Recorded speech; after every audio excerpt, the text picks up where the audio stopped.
Jornal Brasil Atual. As notícias que os outros não dão.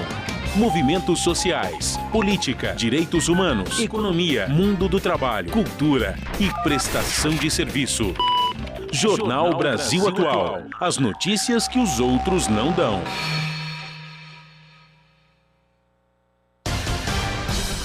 Olá, bom dia. Agora são 7 horas e começa aqui mais uma edição do Jornal Brasil Atual, que você acompanha comigo, Glauco Faria, e com Marilu Cabanhas, que trabalha remotamente, já que estamos atendendo às recomendações da Organização Mundial da Saúde e do Ministério da Saúde. E estes são os destaques desta segunda-feira, 25 de maio de 2020. Brasil registra 653 mortes por Covid-19 em 24 horas e total de óbitos chega a 22.666. Casos confirmados passam de 363 mil. Bolsonaro volta a participar de aglomeração, tira a máscara e abraça apoiadores em Brasília. Ex-ministro da Saúde Nelson Teich diz que Brasil enfrenta a Covid com absoluta incapacidade de enxergar a crise. Para a equipe de investigadores da Procuradoria-Geral da República, Bolsonaro cometeu crime de advocacia administrativa em reunião ministerial. Após vídeo de reunião ministerial, Abraham Weintraub e Ricardo Salles sentem os cargos ameaçados. Caixa paga hoje auxílio emergencial a quase 8 milhões de trabalhadores. Presidente do Supremo Tribunal Federal, ministro Dias Toffoli, é internado, passa por cirurgia e apresenta sintomas de Covid-19. Responsável por formular estratégia de combate contra o coronavírus, Wanderson Oliveira deixa o Ministério da Saúde. Estudo aponta que 99% do desmatamento no Brasil em 2019 foi ilegal. Depois de São Paulo, o Ceará também antecipa feriados para incentivar isolamento social. Soro produzido a partir de plasma com anticorpos de cavalos pode ajudar a combater Covid-19. Virologista estadunidense admite que China será a primeira a ter a vacina contra o coronavírus. Explosão de casos de Covid-19 faz Donald Trump proibir a entrada de brasileiros nos Estados Unidos. Casos de coronavírus na França têm um menor aumento diário desde o lockdown. E mais as principais notícias da política, da economia, do mundo do trabalho e da cultura. Agora são 7 horas e 2 minutos, horário de Brasília. Participe do Jornal Brasil Atual por meio dos nossos canais. Nas redes sociais, facebook.com/Rádio Brasil Atual. No Instagram, @Rádio Brasil Atual. No Twitter, @RA Brasil Atual. Inscreva-se em nossos canais no YouTube. Participe ainda do Jornal Brasil Atual pelo WhatsApp, no número 11 96893 7672. Esta é a Rádio Brasil Atual. Na Rádio Brasil Atual, tempo e temperatura. O ar frio de origem polar vai ficar a semana toda sobre o estado de São Paulo, mantendo as noites e os começos de manhã muito frios. Temperaturas abaixo dos 10 graus ou pouco acima deste valor devem ser observadas em todas as regiões do estado nos próximos 5 dias. Até a sexta-feira, a cidade de São Paulo terá sucessivos recordes de frio para este ano, com temperatura abaixo da marca dos 10 graus. Pode gear no sul do estado de São Paulo, região de Sorocaba e na Serra da Mantiqueira. No momento, os termômetros marcam 11 graus na capital paulista, onde a máxima no decorrer do dia é de 20. Em São Bernardo do Campo, a temperatura é de 8 graus e a máxima prevista é de 18. Na cidade de Santos, os termômetros registram 12 graus agora, com máxima de 21. Já Mogi das Cruzes tem temperatura de 8 graus neste momento, a máxima chega a 19.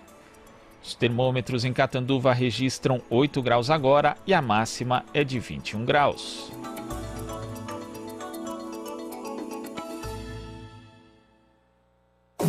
Você está ouvindo Jornal Brasil Atual. As notícias que os outros não dão.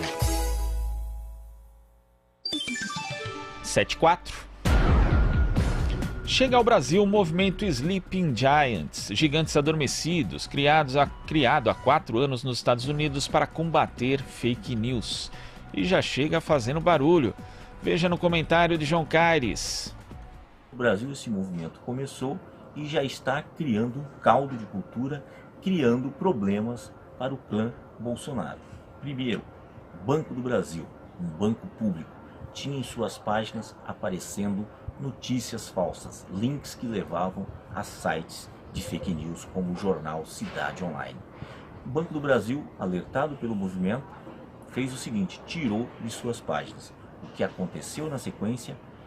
Carlos Bolsonaro, conhecido como Carluxo, que, segundo informações, é responsável pelo esquema de mandar notícias falsas, o chamado Gabinete do Ódio. Colocou em seu Twitter acusando o Banco do Brasil de censurar jornais alternativos que trazem a verdade que é omitida pelos meios de comunicação tradicionais. Ou seja, o filho do presidente pressionou a direção do Banco do Brasil. O que aconteceu? Em seguida, o Banco do Brasil retomou as notícias falsas em seu site. Uma vergonha, um absurdo. O banco público sendo utilizado, sendo aparelhado pelo clã Bolsonaro para, de uma certa maneira, distribuir notícias falsas. Esse movimento do Sleep Giants vem a calhar no momento que temos em andamento a CPI do Fake News. CPMI essa que deve estar na ordem do dia, independente da pandemia, porque notícias falsas sobre doenças, notícias falsas sobre a cloroquina, sobre remédios milagrosos, têm sido espalhadas por todo momento. A todo momento a gente vê isso. E existe um gabinete estacionado, colocado para combater as pessoas que estão fazendo as coisas certas. O que vimos nessa reportagem é que muitos desses sites atacam a honra de prefeitos, de governadores que estão na frente, na linha de frente, combatendo a pandemia, não fazendo o que o presidente da República recomenda, muito pelo contrário, fazendo o que os órgãos sanitários, as autoridades sanitárias fazem. Com isso, esses sites que são financiados por empresários ainda ganham muito dinheiro publicando em páginas como, por exemplo, que eu falei do Banco do Brasil.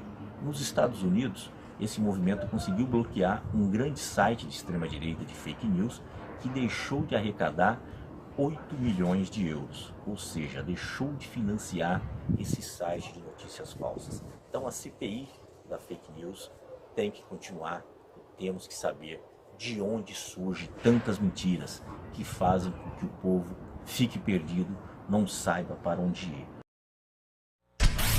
Você sintoniza Rádio Brasil Atual.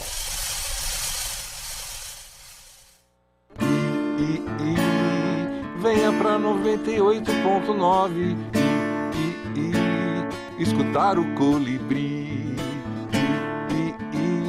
Venha pra 98.9 escutar o Colibri. Venha dançar um tango, não. Venha assistir a Hora do Rango.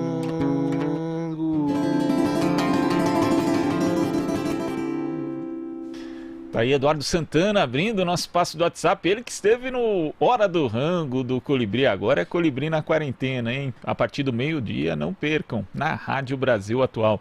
E a gente aproveita aqui o espaço que é do ouvinte, que é do telespectador, de você que acompanha a gente também em nossos canais no YouTube, para dar o bom dia. Também damos o bom dia aqui para toda a nossa equipe que trabalha presencial e remotamente para levar o programa ao ar. E damos o bom dia para Marilu Cabanhas. Oi, Marilu. Oi, Glauco, bom dia. Gostei do seu visual, hein? É o cabelo cortado, visual quarentena, Marilu. Tá combinando com a quarentena, tá certo. Muito bom, ficou muito bom, Glauco. Bom, é o seguinte, Glauco, a gente vai apresentar hoje ainda a repercussão daquela reunião ministerial do dia 22 de abril, né, onde o Bolsonaro se reuniu com seus ministros.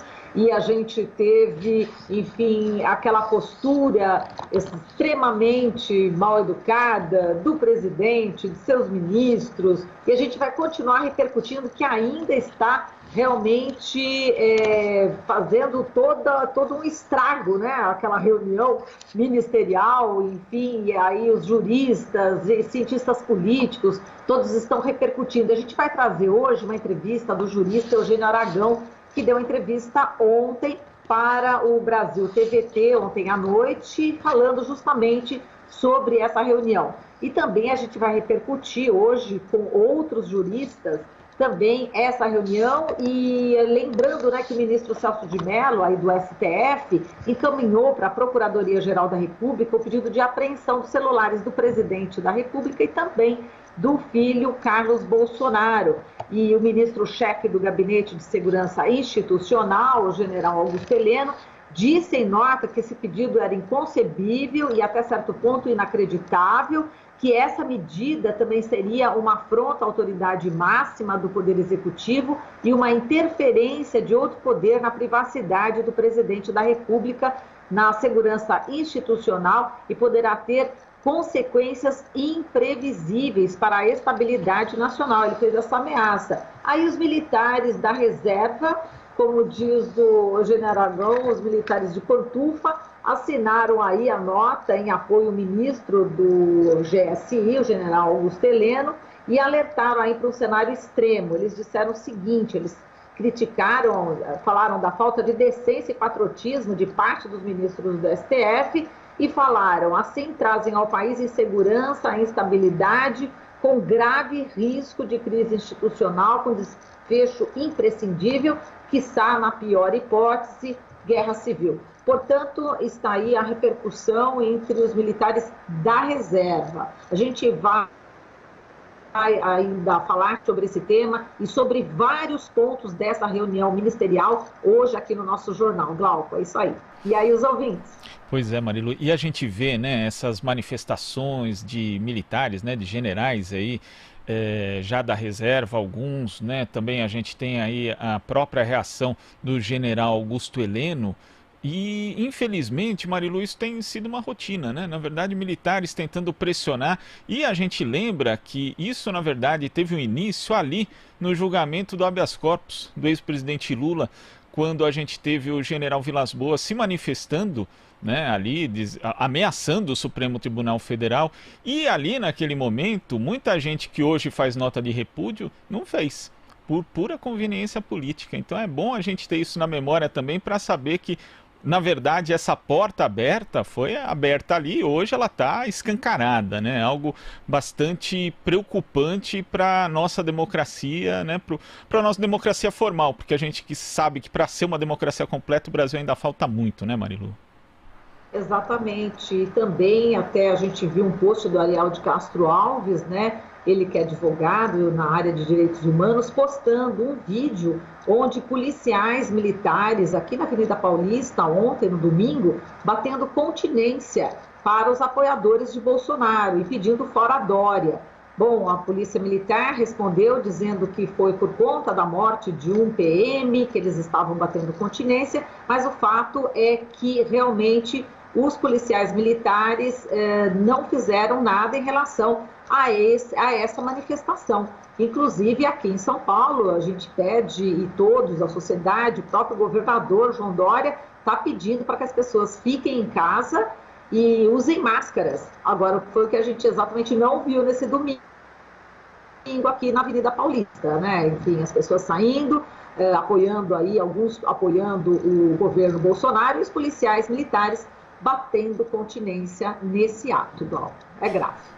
É isso, Marilu, e a gente vai aqui ler as mensagens que estão chegando pelo 11 968 93 7672. A gente tem aqui a Margarete de Borda da Mata dando o seu bom dia, dizendo que já deu o seu joinha também nos nossos canais no YouTube. A gente sempre pede, se você está acompanhando a gente pelo YouTube, vá lá e deixe seu joinha também no canal da Rádio Brasil Atual, no canal da TVT, para ampliar o alcance do nosso programa. Valeu, Margarete. A gente tem também aqui a Fátima, a Tereza de Brasília também mandando aqui o seu alô, o Marquinho de Mogi das Cruzes também dando bom dia, o Vicentinho de Santa Isabel, Jardim Eldorado, desejando a todos um excelente início de semana. Para você também, Vicentinho. A Sol da Bela Vista aqui em São Paulo também, viu, Marilu? Também acha que fica melhor aí com menos cabelo, menos barba. Valeu, Sol. A Bernadette da Lapa também aqui mandando o seu alô, dizendo Rádio Brasil Atual, a TVT, nossa ilha de informações reais sobre fatos reais. Valeu, Bernadette. A gente dá um alô também pro Daniel Reis, que sempre acompanha a gente aqui no Jornal Brasil Atual. E daqui a pouco a gente retorna com mais mensagens. Você está ouvindo Jornal Brasil Atual. As notícias que os outros não dão. Agora são 7h15. O Sindicato dos Metalúrgicos do ABC elaborou um documento para recuperar a indústria brasileira e garantir empregos neste momento de pandemia. A reportagem é de Daiane Ponte. Desde o início da quarentena, os sindicatos têm realizado ações para garantir direitos e a segurança dos trabalhadores, além de participar de debates sobre a recuperação da economia para além da pandemia.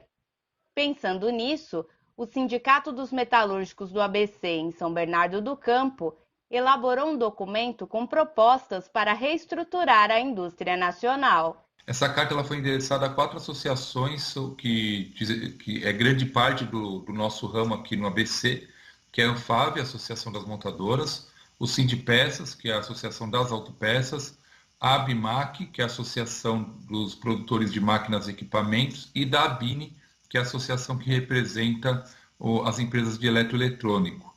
E a carta ela tem 6 eixos principais.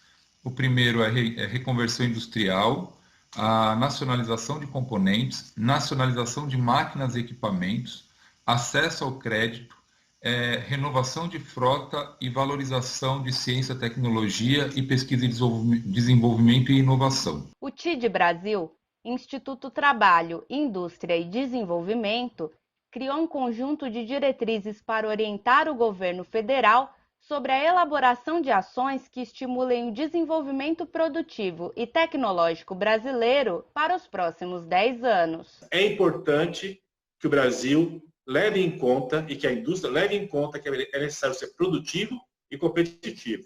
Sem isso, qualquer iniciativa feita, qualquer política feita, por mais boa vontade que tem, não se sustenta. E pegar as atividades fortes que o Brasil já tem, e potenciais fortes, como no setor de energia, no setor de saúde, no setor de celulose e papel. A ideia é recompletar elos da cadeia produtiva que nós perdemos para a China, para o leste asiático. Isso é um tema que é possível fazer com essa pandemia.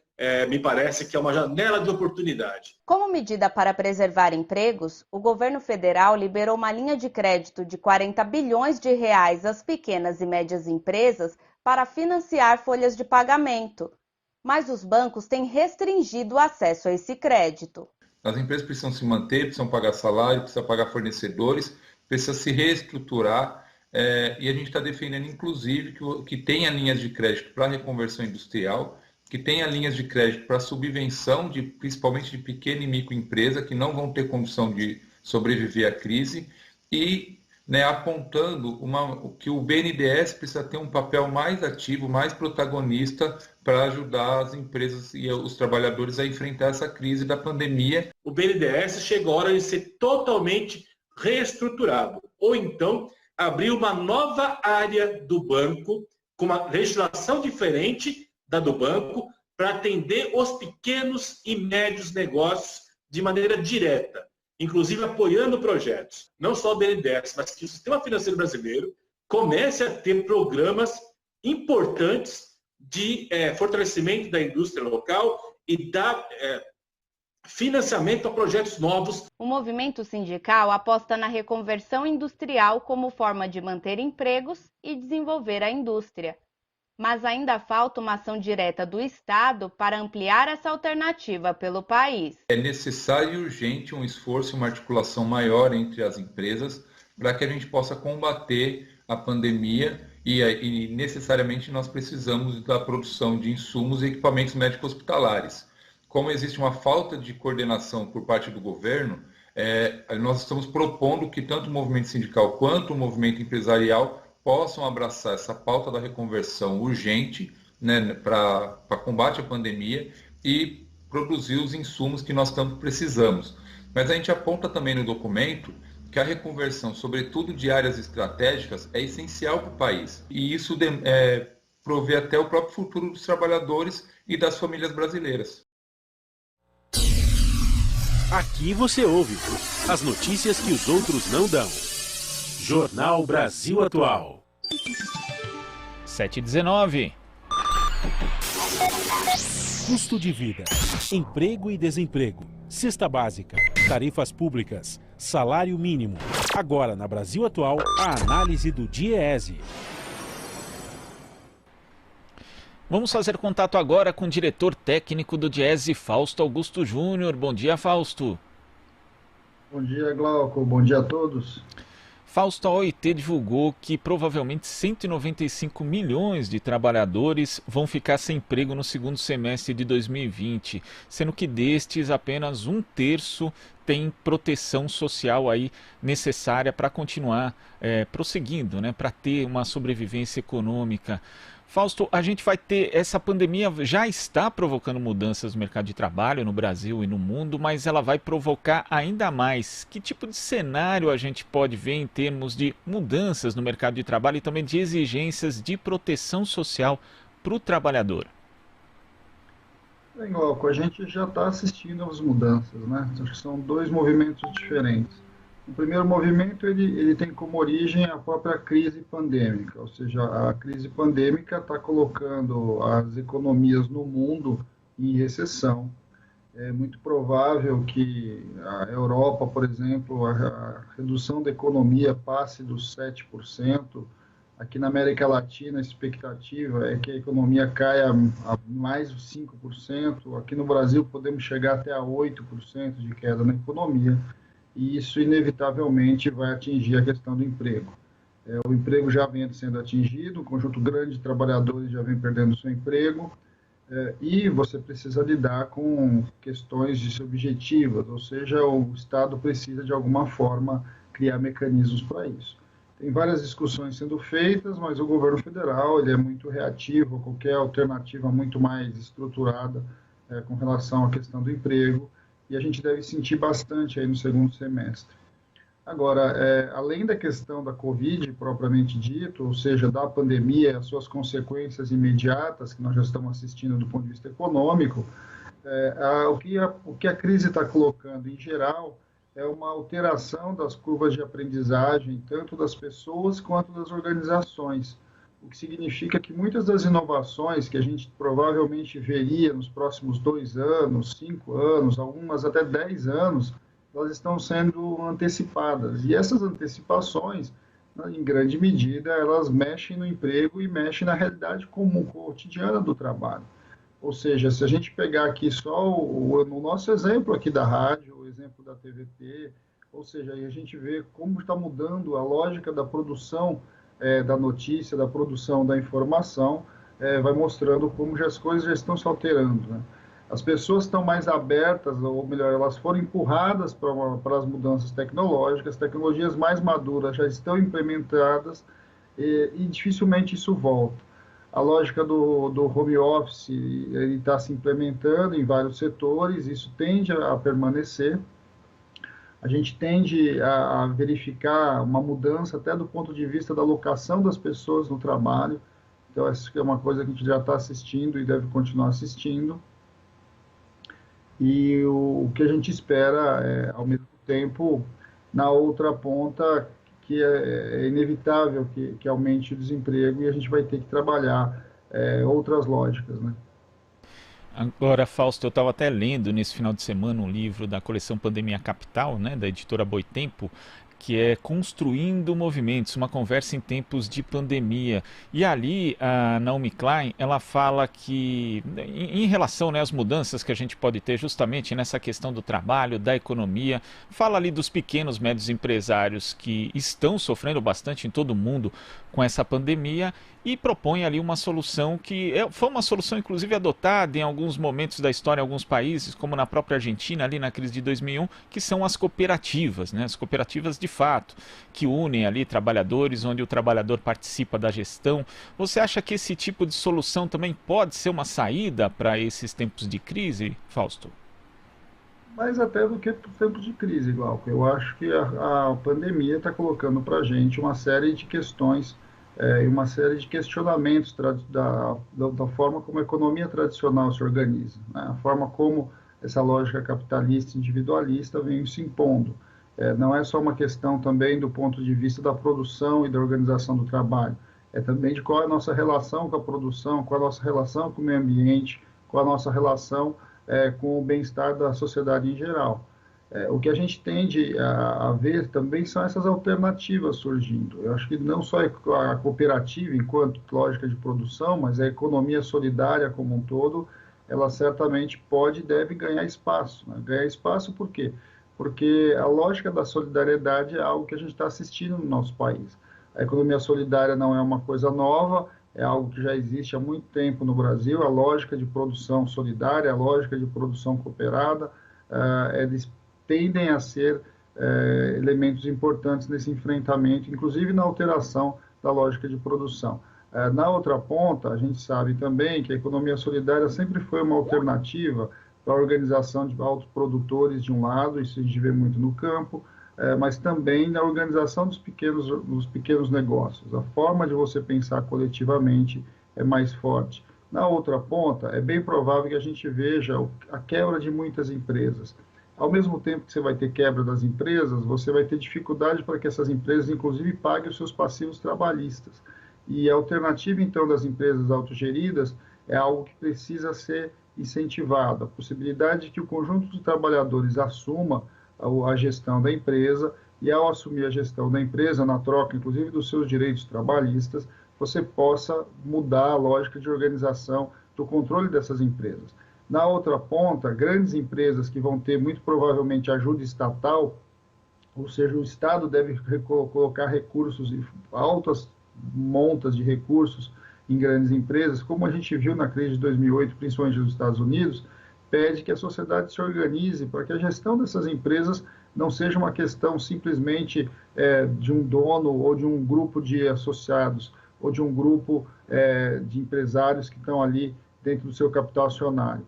A ajuda do Estado precisa alterar, inclusive, a lógica de gestão dessas empresas, de forma que o conjunto de trabalhadores, aqueles que fazem, de fato, a gestão e o cotidiano dessas empresas, possam, de alguma forma, ter participação no seu controle. Eu acho que são algumas alternativas que estão colocadas, alternativas econômicas e alternativas sociais, que podem realmente mudar a forma como a gente entende o capitalismo no mundo. E é bom destacar também, né, Fausto, que salvar pequenas empresas não é jogar dinheiro fora, como sugeriu aí o ministro da Economia, Paulo Guedes, né? Não, ao contrário, porque as pequenas empresas que empregam a maior parte dos trabalhadores no Brasil fazem a economia girar. E vamos lembrar, né, pequena empresa, às vezes a gente está imaginando sempre uma pequena fábrica, uma pequena concessionária, uma pequena loja, mas na verdade os pequenos empreendimentos eles estão em todos os setores.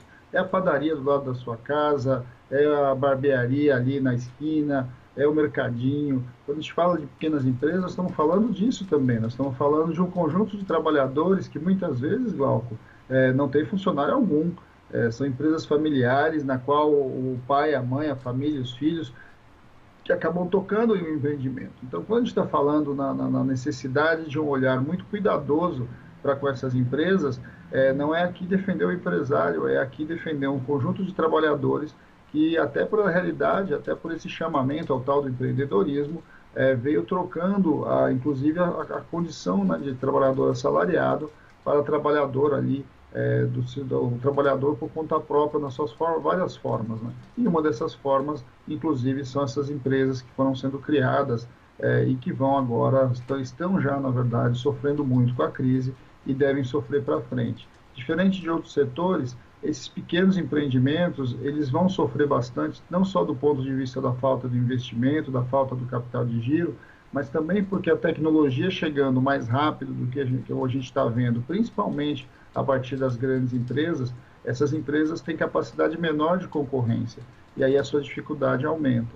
Eu acho que nós estamos num daqueles momentos em que a sociedade precisa se organizar, compreender o que ela quer e construir outras alternativas. A experiência que a gente tem da Europa pós-guerra, né, em que surgiu regiões como Mondragón, como Emília-Romana, com grandes associações e grandes cooperativas que reorganizaram a lógica de produção nessas regiões, é uma boa alternativa para a gente estudar, para a gente conhecer e, quiçá, a gente possa implementar uma nova lógica nessa organização aqui no Brasil.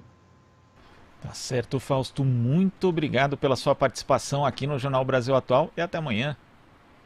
Até a próxima, Glauco. Bom dia a todos de novo. Bom dia. Conversamos aqui com o diretor técnico do Diese, Fausto Augusto Júnior. Aqui você ouve as notícias que os outros não dão. Jornal Brasil Atual. Agora são 7h30. Por determinação da Justiça, a Prefeitura de São Paulo terá que abrigar 8.000 moradores de rua. Para defensores dos direitos humanos, a medida é positiva, mas tímida. A reportagem é de André Gianocari. O Ministério Público do Estado recomendou que o prefeito Bruno Covas, do PSDB, acolha 8.000 moradores de rua. Prédios públicos e hotéis particulares devem servir de abrigo para os sem-teto durante a pandemia. Para a Associação Rede Rua, a medida é benéfica, porém tímida. Nós entendemos que a Prefeitura deveria abrir, no mínimo, 12.000 vagas, já que ela afirma que tem entre 12 e 13 mil vagas já preenchidas. Como no último censo nós tivemos um número de aproximadamente 24, 25 mil pessoas morando em situação de rua, então a conta não fecha. Em 4 anos, a população de rua aumentou 53% na capital paulista. De acordo com o censo, até o ano passado, as vias públicas já tinham mais de 24 mil moradores. É uma parcela da sociedade super vulnerável na pandemia. Sem moradia, onde poderiam se proteger da Covid-19? Eles são um grupo de risco mais nítido e mais claro da sociedade, né? Eles estão mais vulneráveis ao vírus, né? Exatamente porque não tem um lar para se abrigar, né? Essa é uma situação que é bastante grave no Brasil, mas ela é grave no mundo inteiro. São 800 milhões de pessoas no mundo inteiro que estão nessa situação. Únicos locais de abrigo, os albergues oferecem riscos. Os espaços não têm estrutura e facilitam a proliferação do novo coronavírus. Os albergues são espaços insalubres, são espaços sem higiene, as pessoas dividem os banheiros, então não tem a menor condição de a única política de abrigo nesse momento para os moradores de situação de rua serem os albergues. É imprescindível e fundamental que se acolham os moradores de rua nesse momento na rede hoteleira. O serviço que a Prefeitura oferecer, ele tem que ser melhor, ao menos melhor do que a rua. Porque se é igual ou pior que a rua, as pessoas vão continuar na rua. A notificação do MP ressalta que o acolhimento do sem-teto deve acontecer antes de um possível lockdown. O lockdown, pelo que está se falando, as pessoas vão ser proibidas de andar pelas ruas, né? As pessoas não vão poder sair de casa. E quem não tem casa, quem mora na rua, como é que vai fazer? Aqui você ouve as notícias que os outros não dão. Jornal Brasil Atual. Agora são 7h33 e vamos conversar com o advogado e professor de Direito da Universidade de Fortaleza, integrante da Associação Brasileira de Juristas pela Democracia, ABJD Núcleo Ceará, Marcelo Uchoa. Bom dia, Uchoa. Bom dia, Glauco. Sempre uma satisfação participar do programa logo cedo com você. Satisfação é nossa. Uchoa, sexta a gente teve a divulgação do vídeo, né, o polêmico vídeo da reunião ministerial de Jair Bolsonaro, que foi citada no depoimento do ex-ministro e também ex-juiz Sérgio Moro. Como é que você viu a exibição desse vídeo? É possível verificar ali crime por parte de Jair Bolsonaro e também de alguns dos ministros? No sentido jurídico e político, qual é a sua avaliação, Uchoa? Glauco, aquela reunião que eu não ouso chamar de reunião, porque na verdade foi um escarcéu. Eu já participei de reuniões de secretariado e em reuniões de secretariado a gente estuda as ações da pasta, as metas, os dados, discute com o governador, no caso seria aí o presidente, as estratégias para a gestão daquelas pastas, mas não foi aquilo que se viu na sexta-feira. Em primeiro lugar, deixar claro que ficou muito comprovado o interesse do presidente da República de interferir na Polícia Federal para aliviar a investigação sobre si e sobre seus filhos.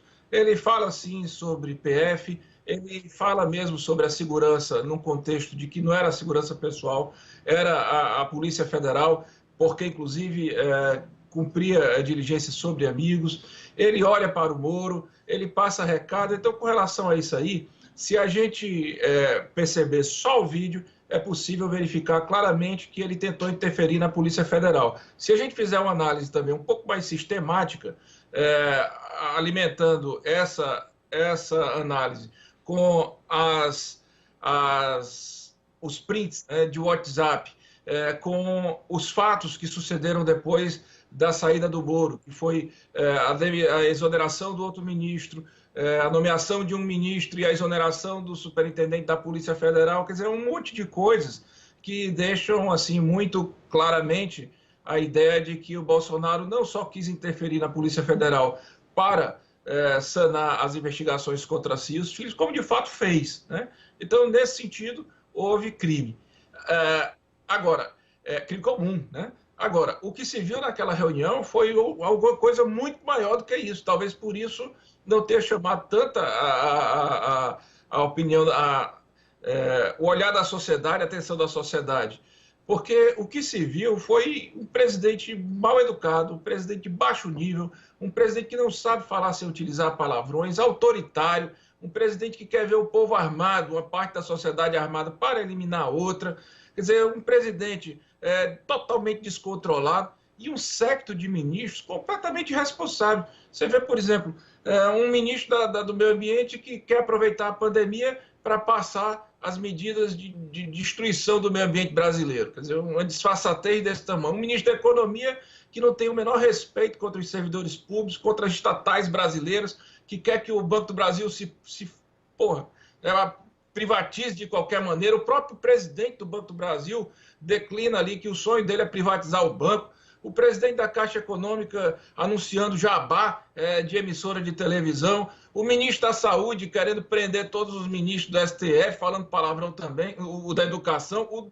O da Saúde, no 1 minuto que fala sobre a pandemia, naquela reunião de 2 horas, no único minuto que ele teve para falar, foi no sentido de dizer que ia começar a trabalhar um plano para finalizar o distanciamento social. Quer dizer, é uma loucura, sabe? Se a gente for analisar aquela ministra dos Direitos Humanos, então ali foi um escarcéu de ilegalidades, de desatenção com o Estado de Direito.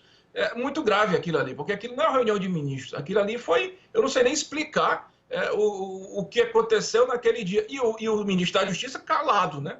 O ministro da Justiça, Sérgio Moro, já interessado em eventualmente jogar no ventilador, caladinho, escutando tudo, para depois fazer o serviço que ele fez, tentar sair por cima do governo que ele participou, em que ele, inclusive, poderia ter dito alguma coisa ali, mas também não disse, ou seja, anuiu. E ainda teve um ministro do Turismo que tem a sua grande estratégia para a retomada da economia depois da pandemia, que é liberar cassino. Então, meu amigo, ali foram vistos muitos lobbies, lobby de arma, lobby de farmacêutico, lobby de madeireira, lobby de Deus e o mundo. A coisa assim é horrível.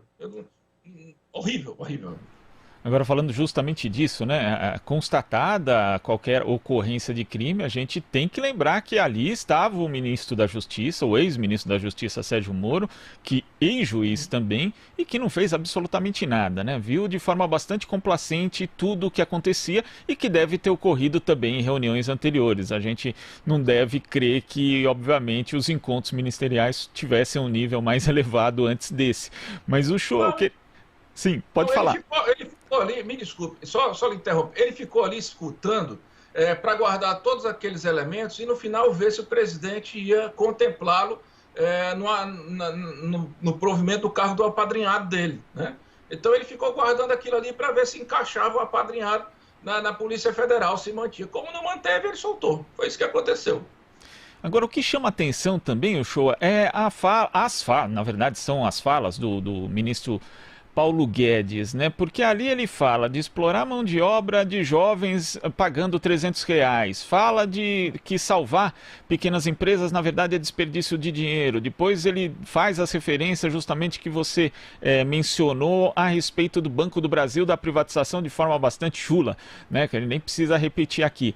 Agora, Uchoa, eu achei curioso que todas as falas do Guedes foram simplesmente ignoradas por boa parte da mídia tradicional. Elas não apareceram, por exemplo, no Jornal Nacional da sexta-feira, que deu um grande destaque para as falas de Jair Bolsonaro, mencionou inclusive Ricardo Salles, a ministra Damares, mas o Paulo Guedes foi esquecido, entre aspas. Como é que você vê esse tipo de postura de parte da mídia tradicional com o ministro da Economia?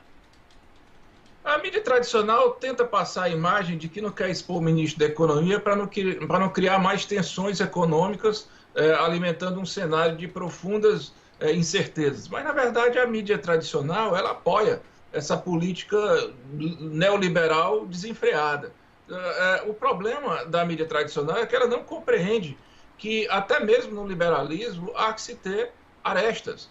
O que o ministro Paulo Guedes propõe é uma desregulação total que deixa o Brasil sem capacidade para responder, não digo nem à crise, aos momentos comuns mesmo, cotidianos. Nós vamos ficar mesmo na total dependência de um capital internacional que pode eventualmente ser aplicado no Brasil ou não.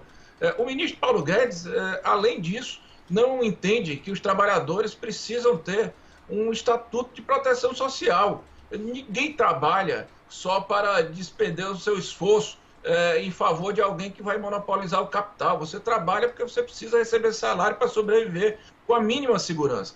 E o Paulo Guedes, ele acha que o trabalhador pode trabalhar debaixo do chicote e que não vai reclamar nunca. É um erro, tá?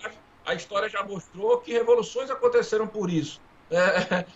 Se você quer ter um cenário de incerteza, alimente as distorções no mercado de trabalho. Se você quiser tirar a incerteza, você trata aquelas relações de forma razoável. É uma pena entregar a economia para um ministro que não gosta do Brasil, um ministro que não entende o sacrifício que esse país teve que fazer para montar importantes estatais, o sacrifício que teve que fazer para formar servidores competentes, não entende sequer a importância simbólica do Banco do Brasil. É uma vergonha.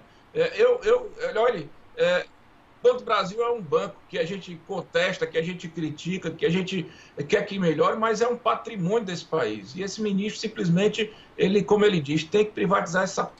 Bom, eu não sei se eu posso dizer aqui, eu mal dizendo as coisas que esses caras têm muita boa vontade. O show, a gente chama agora a Marilu Cabanhas. Oi, Marilu. Oi, Glauco. Oi, show, bom dia. Bom dia, Marilu. Olha, quando é assim, sabe o que eu faço, Shoa? Quando tem esse palavrão, né? Quando ele se refere, né, ao Banco do Brasil, é P pontinhos. Aquela P pontinhos do Banco do Brasil. Eu vou aprender, é muito P pontinho, viu? Foi muito pontinho, mas vamos lá. Olha, Shoa, você viu que o presidente Bolsonaro publicou nesse domingo no Facebook, né?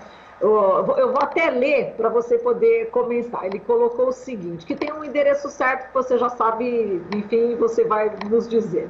Lei 13.869/2019, abuso de autoridade. Artigo 28, divulgar gravação ou trecho de gravação sem relação com a prova que se pretenda produzir, expondo a intimidade ou a vida privada, ou ferindo a honra ou a imagem do investigado ou acusado. Pena de detenção de 1 a 4 anos. Bom, ele tentou aqui intimidar aí o ministro do STF, Celso de Mello, ou Shoa?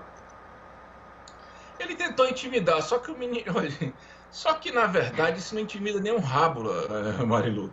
Isso aí é uma brincadeira. Não houve violação nenhuma à lei de abuso de autoridade. Aquilo ali, para todos os efeitos, porque é até difícil a gente acreditar nisso, mas para todos os efeitos, Marilu, aquilo ali era uma reunião ministerial, era um evento formal, funcional, formal, de governo, de gestão.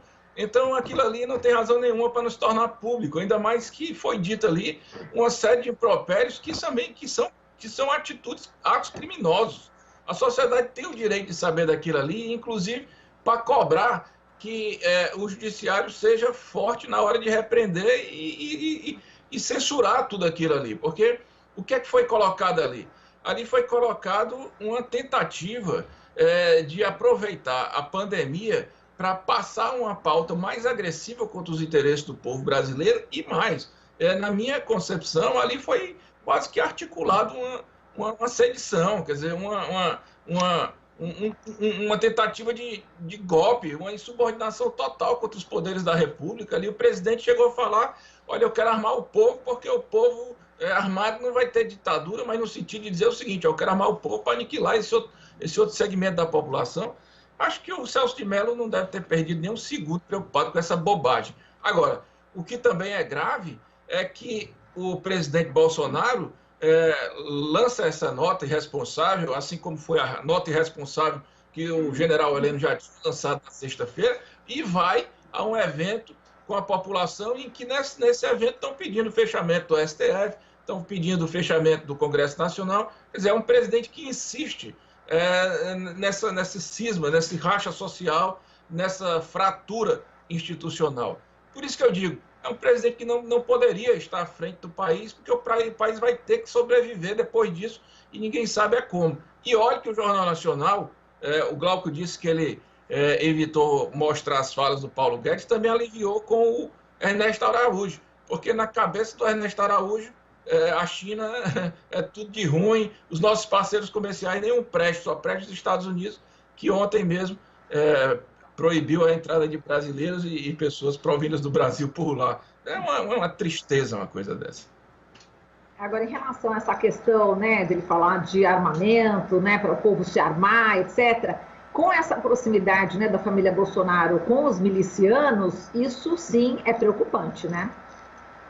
Muito, muito preocupante, porque ele legitima a ilegalidade, né? Ele legaliza aquilo que é ilegal para tentar aprofundar ainda o problema.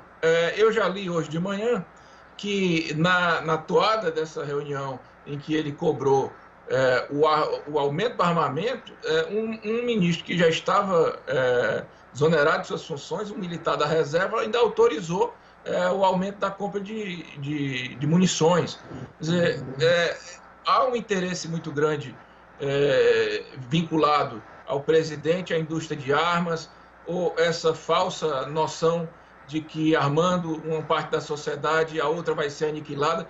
Veja só, Marilu, este presidente imagina mesmo que é possível uma parte da sociedade se armar para oprimir a outra. Ele acha que a outra vai aceitar ser oprimida pela parte que se armar. O que é que vai fazer uma sociedade, uma parte de sociedade coagida debaixo de fuzil de outra parte da sociedade? Vai ter que se armar para enfrentar isso. Então é uma loucura total, é uma guerra civil desnecessária. O Brasil não vivia isso há séculos, não precisava passar por isso. E esse presidente realmente ele é um psicótico que deveria ser retirado da presidência, inclusive por interdição, se fosse possível. Se não por interdição, por várias outras razões aí que ele dá. Exato. Falando em... Desculpa, te interrompi, Uchoa, no final. Não, eu que quis concluir, porque eu falei só a saída dele por interdição, mas deixar claro que a interdição também, mas pode ser por crime de responsabilidade, pode ser por crime comum, pode ser por várias razões, pode ser por cassação da chapa, só o que não há meio para esse cidadão sair. Exato, cassação da chapa, enfim, é uma coisa que a gente pode ver, o Barroso vai assumir agora também o TSE, né? Existem 5 pedidos já de cassação de chapa, você acha que aí é um caminho? Deveria ser, né, Marilu? O único problema desse caminho é que essa chapa deveria ter sido impedida de participar da eleição no tempo da própria eleição, né? Porque naquele processo eleitoral ficou absolutamente comprovado que essa chapa foi beneficiada por segmentos de disparo de mensagens falsas que eram financiadas por grandes empresas. Quer dizer, além de uma estratégia de utilização de fake news, recebeu caixa 2 indiretamente. Então, aquilo ali foi muito grave e foi assumido pelas empresas que participaram do caixa 2. O Facebook retirou várias páginas do ar, aquilo ali ficou explícito. Então, agora, o Luiz Roberto Barroso vai ter um outro problema, que é retirar essa chapa anular essa chapa no momento em que o governo dá uma outra gama de possibilidades. Mas eu acho que se ele realmente quiser fazer da toga dele algo com dignidade, ele tem que tomar essa atitude, em respeito não só à honra dele, mas em respeito às normas nacionais e à democracia, Marilu, porque ninguém pode brincar do momento mais importante de expressão popular da democracia, que é a eleição, para simplesmente fraudá-la, né? Que foi o que aconteceu. Já não bastasse o candidato em que o povo queria ter votado não ter podido participar, porque o juiz, que eventualmente passou a ser ministro do novo governo, que não deveria ter sido eleito, impediu. Quer dizer, foi uma sucessão de absurdos. E agora também aprofundada com a informação de que a Polícia Federal deixou de efetuar diligências, quer dizer, prevaricou por interesse dessa chapa que foi eleita e que precisa ser caçada. Exato. Agora, Uchoa, vamos falar um pouquinho ainda sobre essa questão toda dos militares da reserva, do Augusto Heleno, né? Enfim, ele que é do Gabinete de Segurança Institucional, ele disse o seguinte, que esse pedido, né, que o Celso de Mello encaminhou, o pedido para reter os celulares do presidente e do filho, Carlos Bolsonaro, ele disse que esse pedido era inconcebível, inacreditável, que poderia ter consequências imprevisíveis, né, para a estabilidade nacional. Aí os militares da reserva assinaram nota em apoio ao ministro Augusto Heleno e também alertaram para o cenário extremo. Eles dizem o seguinte na nota: assim, trazem ao país, no caso, eles estavam falando que falta decência e patriotismo a parte dos ministros do STF, e colocaram, assim, trazem ao país insegurança e instabilidade, com grave risco de crise institucional, com desfecho imprevisível, quiçá, na pior hipótese, guerra civil. Bom, a gente já tem ouvido, você mesmo chegou a comentar agora, né, em relação a essa questão. Como é que você vê também essa postura dos generais aí da reserva, né, dos militares da reserva, e o que se espera, né, dos militares das Forças Armadas da ativa agora? Eu tenho uma tendência a sempre respeitar muito a opinião dos mais velhos pela experiência, né, pela maturidade. Mas no caso do general Heleno, é preciso que alguém chegue para o general e diga assim: olha, meu amigo, pare de falar bobagem, né? Você já ultrapassou o limite de dizer besteira. Para começar, Marilu, o ministro Celso Mello não determinou a apreensão de absolutamente nada. Ele apenas encaminhou para a Procuradoria-Geral da República uma notícia-crime que havia recebido, mas que tinha que ser encaminhado para a PGR, porque quem vai eventualmente tocar esse inquérito é a PGR, em que havia a solicitação de apreensão do celular do presidente, mas nem foi o ministro Celso Mello que determinou, e nem isso significa que o PGR iria pedir isso. Então, assim, o general Heleno, como ministro de Estado, ele precisa ler as coisas, ele precisa entender direito as coisas para não ficar falando bobagem. Mas, além disso, ele precisa dosar aquilo que ele fala. Ele tem que parar, Marilu, de achar que a sociedade brasileira vai ficar temendo as ameaças que ele faz cotidianamente, rotineiramente. Depois ele disse que não fez nenhuma ameaça à democracia. Fez sim, você leu. Ele falou consequências imprevisíveis para a estabilidade nacional. Ele está pensando que vai amedrontar as pessoas usando a farda, usando coturno, usando fuzil. Não vai. A democracia foi muito suada para a gente reconquistar nesse país. Nós não vamos abrir mão da democracia. General Heleno, você precisa mesmo ser convocado por uma das casas do Congresso para explicar o que o senhor quis dizer com isso, e se não for, ser submetido ao impeachment por crime de responsabilidade. É isso que o senhor precisa. Tá certo. Obrigada, Show. Um abração para você. Boa semana. De nada, Marilu. Tudo de bom. Show, muito obrigado pela sua participação aqui no Jornal Brasil Atual e até a próxima. Um abraço, Glauco. Eu fico esperando. Me chame que eu venho. Opa, a gente chama sim.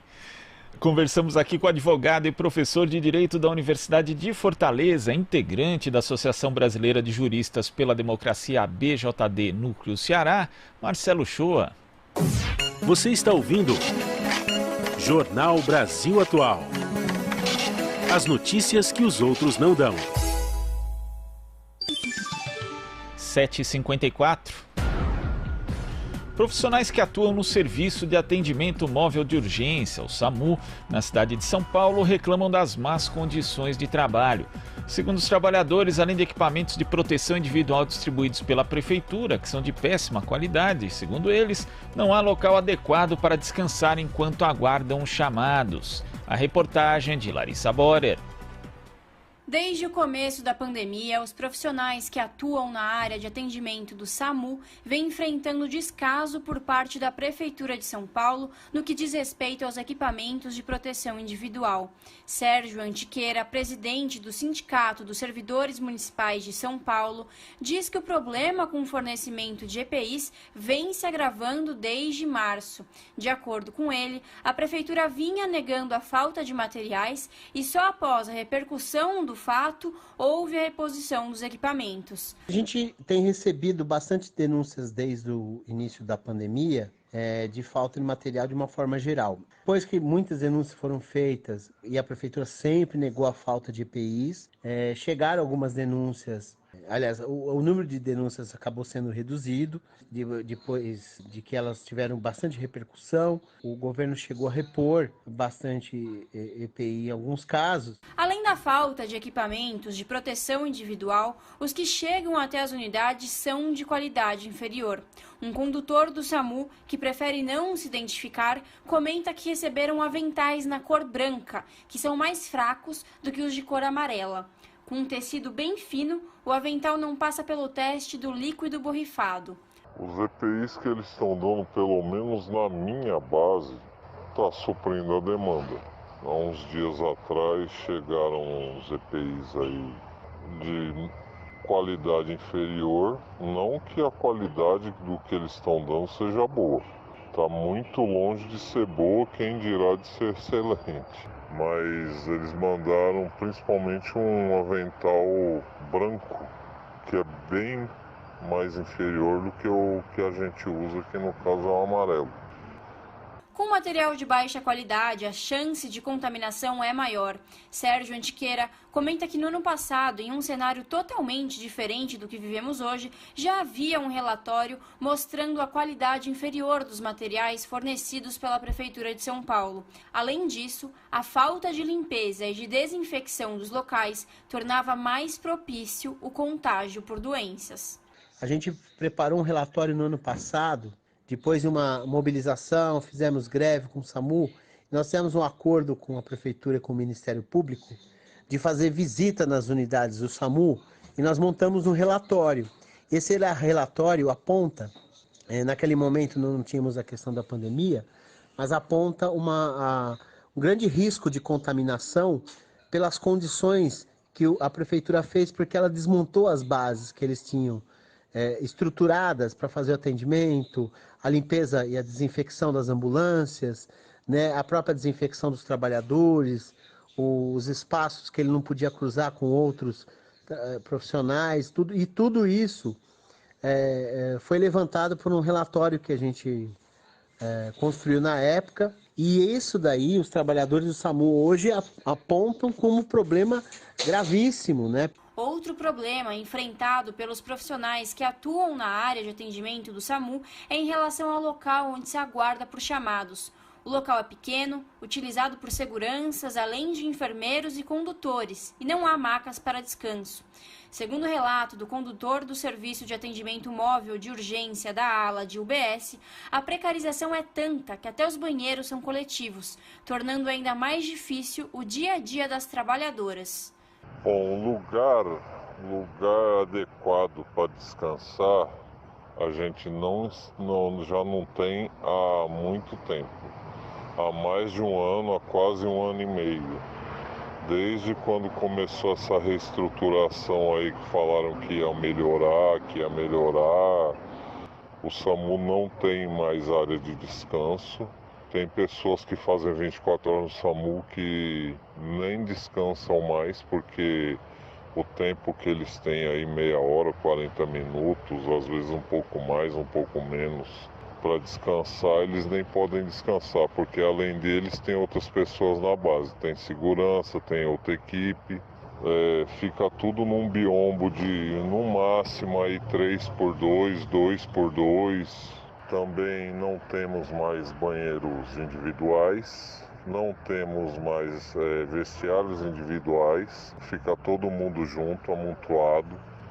Principalmente as funcionárias, as mulheres, elas têm muita dificuldade, principalmente para usar o banheiro, porque é um banheiro coletivo, para tomar um banho, para às vezes até trocar de roupa, porque fica uma coisa constrangedora, né?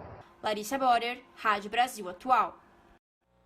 Você está ouvindo Jornal Brasil Atual. As notícias que os outros não dão. Agora são 8 horas e nós vamos aqui transmitir uma entrevista que foi realizada ontem no programa Brasil TVT pela Marilu Cabanhas e pelo repórter Cosmo Silva com o ex-ministro da Justiça, Eugênio Aragão. Acompanhe. Eu quero agradecer o convite. Para mim é uma grande satisfação estar aqui com vocês, Cosmo e Marilu, mais uma vez. Eugênio, na última sexta-feira, o ministro Celso de Mello, do Supremo Tribunal Federal, autorizou a divulgação do vídeo da reunião ministerial de 22 de abril. Essa mesma reunião, a qual o ex-ministro da Justiça, Sérgio Moro, alegava que nela o presidente tinha dados que mostravam a possível interferência do presidente Jair Bolsonaro na troca e intervenção na Polícia Federal. Enfim, o Brasil todo ficou estarrecido com o vídeo apresentado na última sexta-feira. Xingamentos, ameaças, falta de respeito, uns até afirmam falta de decoro. Eu queria que você fizesse uma análise para a gente do que você, como jurista, como ex-ministro da Justiça, viu e analisou aquele vídeo divulgado na última sexta-feira. Olha, qualquer pessoa de razoável discernimento ficaria chocado em ver uma reunião ministerial ser feito nesse nível baixo de discurso, né? Uma reunião ministerial é um ato público, é um ato quase solene, é um ato extraordinário num sistema presidencialista em que os ministros se reúnem para prestar contas ao presidente da República e para receber as suas orientações. Diferentemente de um regime parlamentarista em que reuniões ministeriais fazem parte da rotina. Mas num regime presidencialista, não. Num regime presidencialista, a regra é o ministro despachar pessoalmente com o presidente da República. E ali, eventualmente, sim, podem ser até tratados assuntos sigilosos. Certamente não o serão numa reunião de todos juntos. Ali tinha 25 ministros e autoridades, além do presidente da República. Então, não é razoável se tratar de assunto sigiloso num público de 25 pessoas.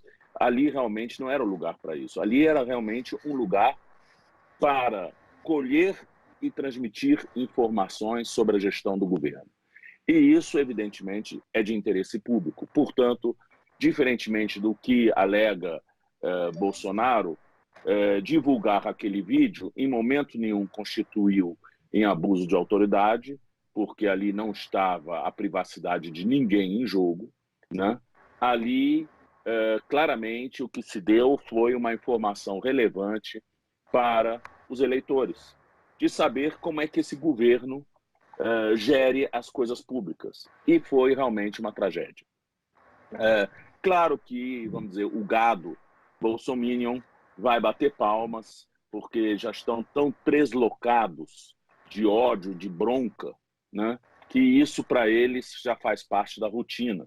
Mas pessoas de bom senso não estão, e tanto assim é que, mundo afora, esse vídeo caiu que nem uma bomba, né? O Guardian mostrou um choque, né, diante do comportamento de altas autoridades da República que utilizam corriqueiramente numa reunião desse naipe de palavrões, de palavras de baixo calão, enfim, é uma coisa horrorosa, horrorosa mesmo, e a começar pelo próprio presidente da República.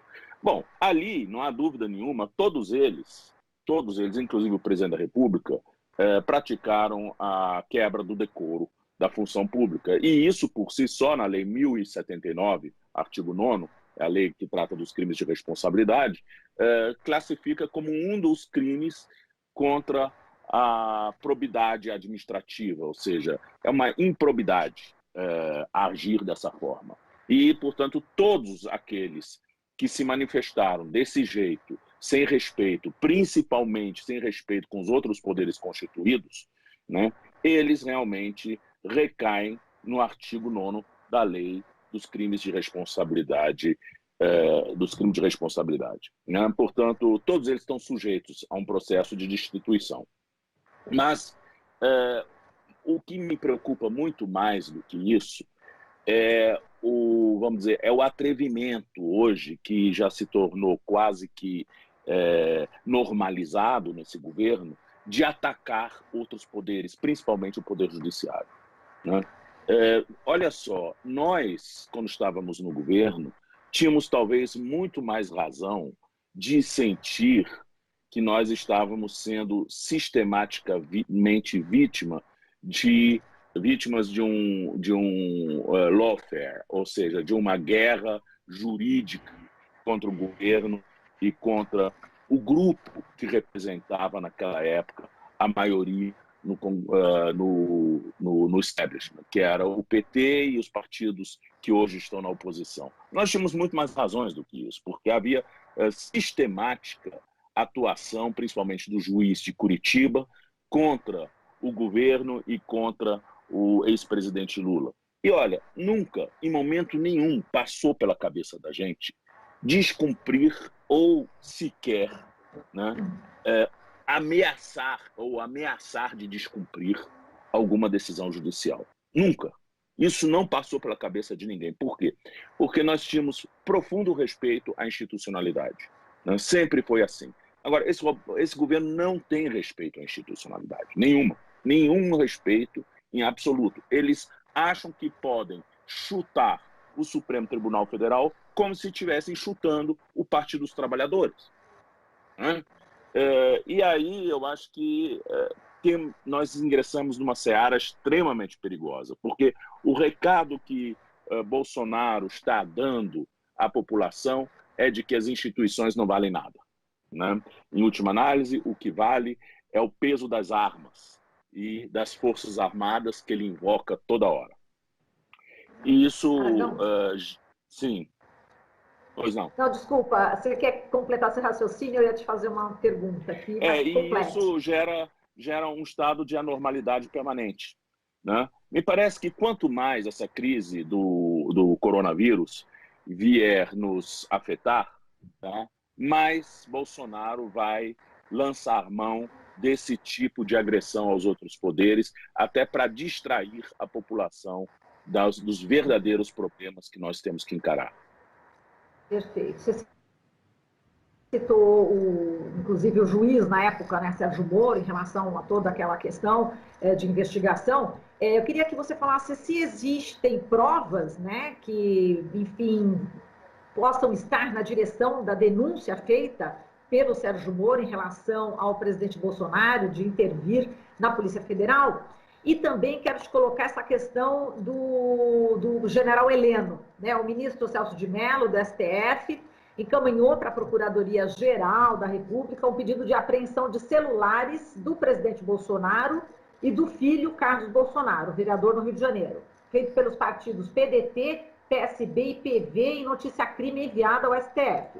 O ministro-chefe do Gabinete de Segurança Institucional, o general Augusto Heleno, disse em nota que o pedido era inconcebível e até certo ponto inacreditável, que essa medida seria uma afronta à autoridade máxima do Poder Executivo e uma interferência de outro poder na privacidade do presidente da República e na segurança institucional do país, né? E ainda, e alertou, né, poderá ter consequências imprevisíveis para a estabilidade nacional. A gente viu, inclusive, uma nota de militares também, das Forças Armadas da Reserva, também falando sobre essa questão, apoiando o general Heleno e falando até numa possível guerra civil. Eu queria que você analisasse essa questão das possíveis provas e também esse posicionamento de Heleno e os generais da Reserva. Olha, quanto às provas que foram prometidas por Moro, elas, vamos dizer, ficaram aquém, no sentido de que, por si só, aquelas declarações do presidente Jair Bolsonaro em relação ao Rio de Janeiro, em relação à segurança de sua família, não seriam suficientes para delinear algum tipo de crime ou esboçar algum tipo de crime. Mas nós temos que ver, vamos dizer, a obra como um todo. Aquilo se encaixa em outras informações. Por exemplo, em dezembro de 2019, Bolsonaro falou à imprensa, para quem quisesse ouvir, que a polícia e no Rio de Janeiro o Ministério Público estavam perseguindo a sua família, estavam perseguindo os seus filhos.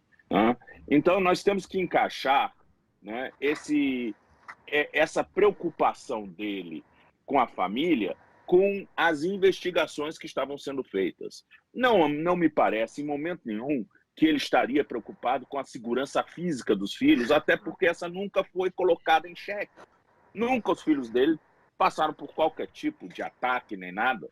Talvez um ou outro militante mais aguerrido e mais cabeça quente pudesse ter mandado algum tipo de mensagem em redes sociais meio abusiva.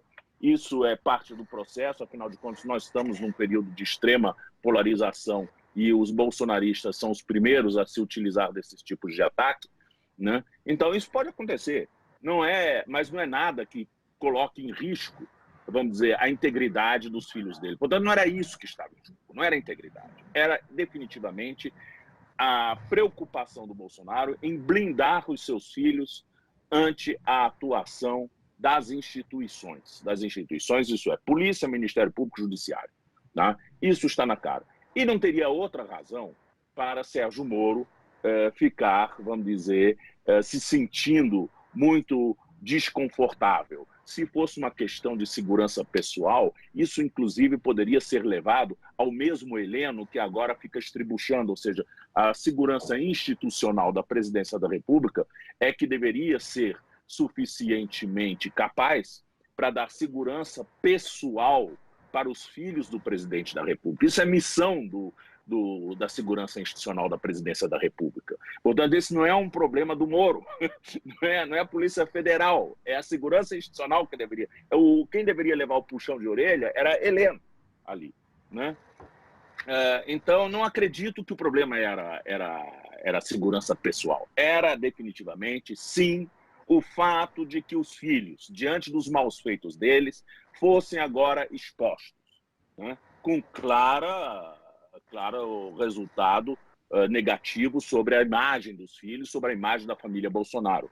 Aliás, a imagem deles vai se deteriorando a cada dia mais, né? Inclusive como pessoas que não têm respeito nenhum pela Constituição, pelo grande pacto social que foi construído nesse Brasil depois da ditadura militar. Bom, em relação agora ao Heleno, né?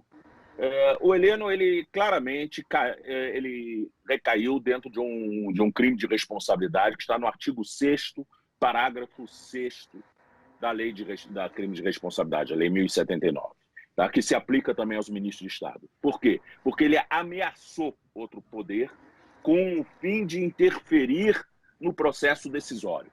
Tá? Porque está na pendência ainda de Celso de Mello decidir ou não se vai haver busca e apreensão do celular do presidente da República, né? Mas, por enquanto, o que o Celso de Mello fez foi ouvir o Procurador-Geral da República diante de um pedido que foi feito, né?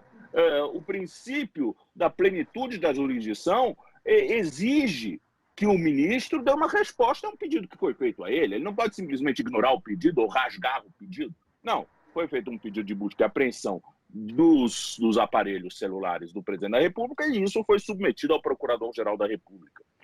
Se ele vai ou não deferir essa medida, isso é uma outra questão. Mas, enquanto isso, o general Heleno já fica ameaçando. Olha, se você for deferir, isso vai dar uma crise de proporções tais. Isso não tem que ser crise. Se o aparelho do presidente da República for buscado e apreendido, é porque há, evidentemente, indícios veementes da prática de crime, porque esse é o pressuposto da busca e apreensão, né? Então, o que pode gerar uma crise institucional é o presidente da República praticando crimes e não o judiciário reagindo a esses crimes, né? Vamos botar as coisas nos seus devidos lugares. O judiciário está fazendo aquilo que se espera dele, né? O que se sabe hoje é que o presidente da República está no centro, é o pivô, é o maior beneficiado de toda uma rede de fake news que são distribuídos pelo país afora e, inclusive, agredindo os poderes constituídos, né? O presidente da República vai em todas as manifestações em que os manifestantes pedem intervenção e prisão dos ministros do Supremo Tribunal Federal, e pede intervenção militar. Então, é claro que isso tudo gera um clima de comoção. E nós, ainda mais sabendo que por trás disso estão os malfeitos dessa família Bolsonaro, né? É por isso que ele está completamente fora de si, né? Agora, me parece muito ruim para os militares eles abraçarem esse tipo de conduta do presidente da República, que é um desqualificado. Porque com isso as Forças Armadas também se desqualificam, né? Abraçar Bolsonaro nessa atitude dele de confrontar as instituições vai fazer muito mal para o papel das Forças Armadas no futuro, tá? As Forças Armadas vão sofrer consequências dentro do processo histórico. Não digo que seja hoje ou amanhã, mas isso daí é um peso que eles carregarão nas costas de terem apoiado esse tipo de governo. Agora, me parece que, além disso, nós temos também crimes contra a segurança nacional. O problema da Lei de Segurança Nacional é que nós somos os últimos a querermos brandir essa lei, né? Essa foi uma lei que foi elaborada pela ditadura militar para perseguir os seus adversários, né? E usar essa lei hoje é um anacronismo. Agora, ao mesmo tempo, nós temos que reconhecer que, infelizmente, os governos democráticos, do processo democrático nesse país, foram incapazes de estabelecer uma lei de defesa do Estado Democrático de Direito, né? Na época que eu estava no Ministério Público, que a gente tinha muito diálogo já naquela época com a Secretaria de Assuntos Legislativos do Ministério da Justiça, nós já tínhamos proposto, no meio daquela discussão de se rever a Lei de Abuso de Autoridade, de se substituir a Lei de Abuso de Autoridade por uma Lei de Defesa do Estado Democrático de Direito, tá? Em que os abusos de autoridades também seriam incluídos. Mas não só isso, como, por exemplo, crimes contra a ordem constituída, né? E, infelizmente, naquele bate-boca que houve naquela época, o ministro Gilmar Mendes, na época, era presidente do Supremo Tribunal Federal, e ele insistia muito, por conta dos abusos de que ele tinha sido vítima, né, da escuta telefônica e tudo mais, que ele insistia muito na lei de abuso de autoridade e ninguém queria mais falar sobre isso. Agora, o fato era que era uma urgência rever a Lei de Segurança Nacional e mudar, vamos dizer, o seu paradigma de segurança nacional para a defesa da democracia, né? E nós não temos lei nesse sentido. Note-se que o Código Penal alemão, né, ele começa a sua parte especial com os crimes contra o Estado e contra a democracia, né? Os crimes contra as pessoas vão depois. Primeiro são os crimes contra o Estado e a democracia, depois os crimes contra a administração pública e depois os crimes contra as pessoas. Tá? Então, aqui no Brasil, não. A gente começa com os crimes contra a pessoa, os crimes contra a administração pública estão lá no final do Código Penal e crimes contra o Estado de Direito não existe nenhum, né, dentro do Código Penal. Então, nós estamos devendo isso. Usar ou não usar a Lei de Segurança Nacional? O fato é que o próprio Procurador-Geral da República já pediu enquadramento na Lei de Segurança Nacional em outras situações em relação a esses manifestantes do dia 15 de março, não é isso? Então, eu acho que, em princípio, temos o precedente. O fato é que, sem dúvida nenhuma, a agressão aos poderes constituídos constitui crime contra a segurança nacional.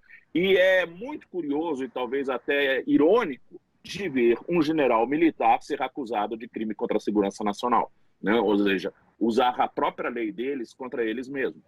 né?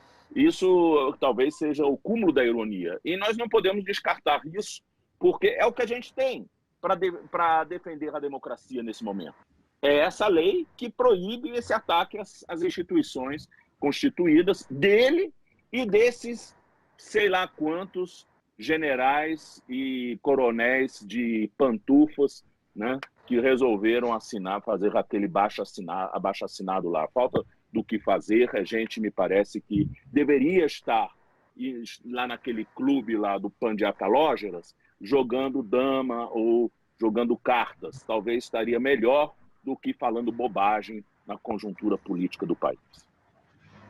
Agora, Aragão, outra situação também que chama muita atenção nesse vídeo divulgado na última sexta-feira, daquela fatídica reunião ministerial em o presidente Jair Bolsonaro e seus ministros, é uma fala do presidente da República quando ele fala que ele não tem informação dos órgãos oficiais, mas que ele tem informação pessoal de um setor dele particular, né? E a minha pergunta vai nesse sentido. O chefe da nação vai contra a Constituição quando ele ignora os serviços oficiais de inteligência do país e diz que ele tem um serviço pessoal. E mais, ele repete, através de xingamentos várias vezes, que nenhum filho, nenhum amigo e nenhum familiar pode ser prejudicado. Isso, por si só, já não incide em crime do presidente da República?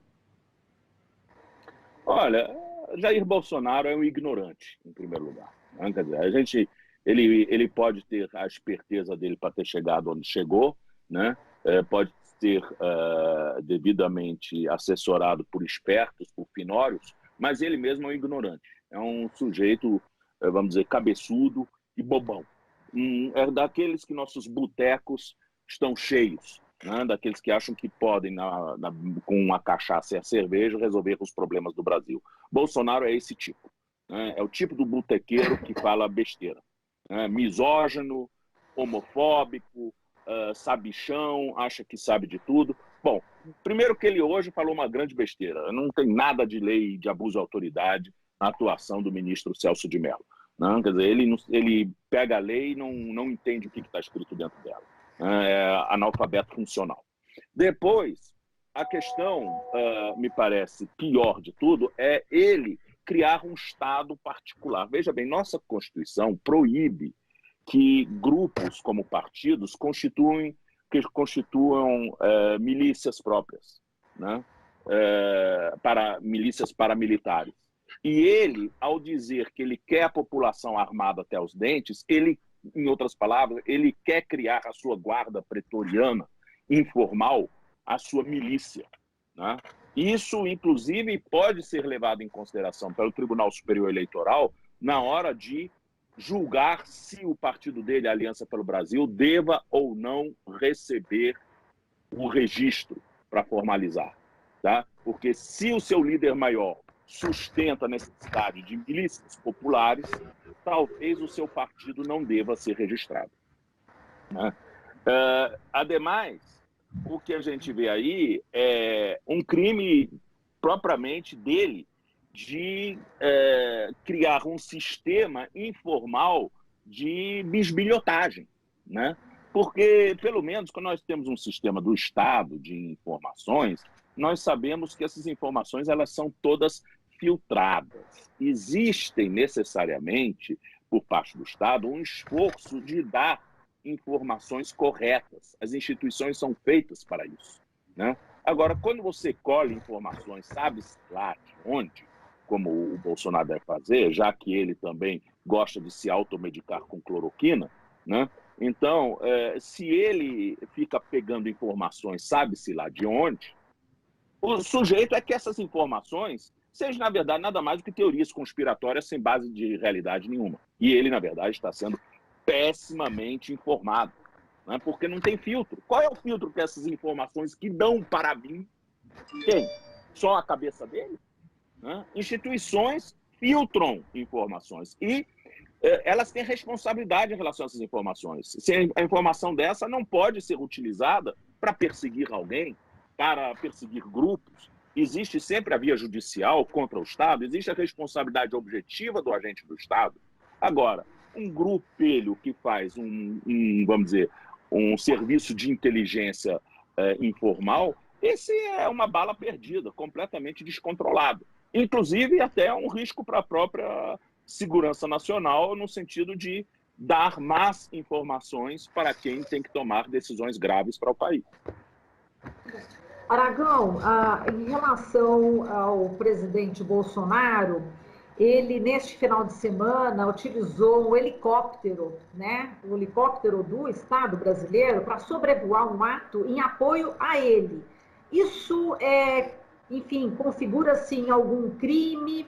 E também eu queria que você falasse sobre a sua expectativa em relação a Augusto Aras, ele que é da Procuradoria-Geral da República. Como é que ele deve se portar, na sua opinião? Quer dizer, existe uma grande expectativa de como ele vai conduzir, né, toda essa questão que envolve o presidente Bolsonaro, já que ele foi escolhido pelo Bolsonaro, inclusive fora da lista tríplice, né? Olha, o uso do helicóptero por si só eu não vejo ali como nenhum ilícito, porque ele é o presidente da República. É claro que ele se locomove dentro de um esquema de segurança maior, inclusive de helicóptero. Tá? O uso, inclusive, de helicóptero e de aeronaves presidenciais são até permitidas para fins de campanha de reeleição, quanto mais no dia a dia dele, né? Então eu não vejo que isso por si só seja crime, não. Não estou vendo. Ele sobrevoe o que ele quiser sobrevoar. Isso não tem nada de errado. O que tem de errado é ele dar força a esse tipo de manifestação publicamente. Tá? Manifestações que se voltam contra o Supremo Tribunal Federal e contra o Congresso Nacional, contra a nossa democracia, contra a nossa Constituição. Tá? Isso, para mim, é gravíssimo. E isso mereceria uma reação pronta do Congresso Nacional para abrir crime de responsabilidade contra o Bolsonaro. Já temos vários pedidos, temos ao todo, me parece que são 33 pedidos de impeachment dele, então está na hora do Congresso tomar algum tipo de providência em relação a isso. Bom, Aras, ele tem uma chance de se redimir de tudo que ele fez até agora, tá?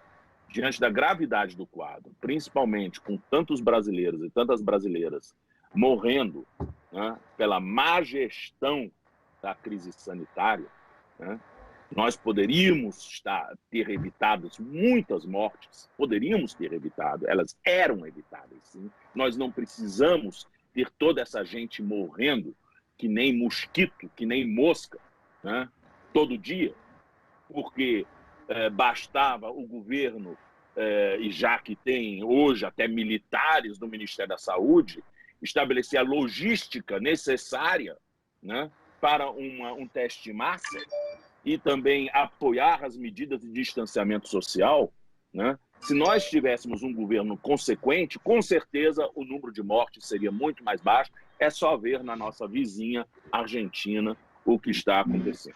Tá? Então, é uma vergonha. É uma vergonha. Esse governo é responsável pelas mortes, sim. Né? Essas mortes estão sendo produzidas pelo desprezo, pelo profundo desprezo à vida humana, pela falta de empatia que esse presidente da República mostra ao pouco se ligar com os dramas humanos na sua frase, e daí? Né? No fundo, é isso que o governo faz, e daí? Faz uma reunião pornográfica no Palácio do Planalto com seus ministros, né? E não gasta uma única palavra sobre a crise da Covid. Né? Então, eu acho que Aras tem condições de se redimir. Né? Eu acho que ele tem que botar a mão na consciência dele e realmente levar em consideração que a Constituição de 1988 colocou muito peso na confiança ao Ministério Público como instituição que deve garantir os direitos fundamentais e o Estado democrático de direito. Está escrito na Constituição isso, no artigo 127. Tá?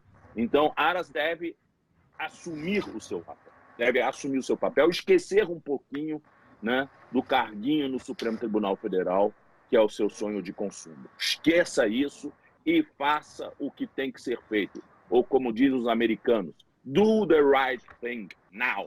Tá? Faça a coisa certa agora. É o que ele tem que fazer. É isso que se espera de Aras. Eugênio, também no mesmo vídeo divulgado na última sexta-feira, nós vimos 3 ministros de estados, 3, e aí pegamos o ministro da Educação, que, numa falta de educação por completo, segundo especialistas, ele se refere nessa reunião e manda prender vagabundos, se referindo também ao Supremo Tribunal Federal. Diz que tem que pôr na cadeia.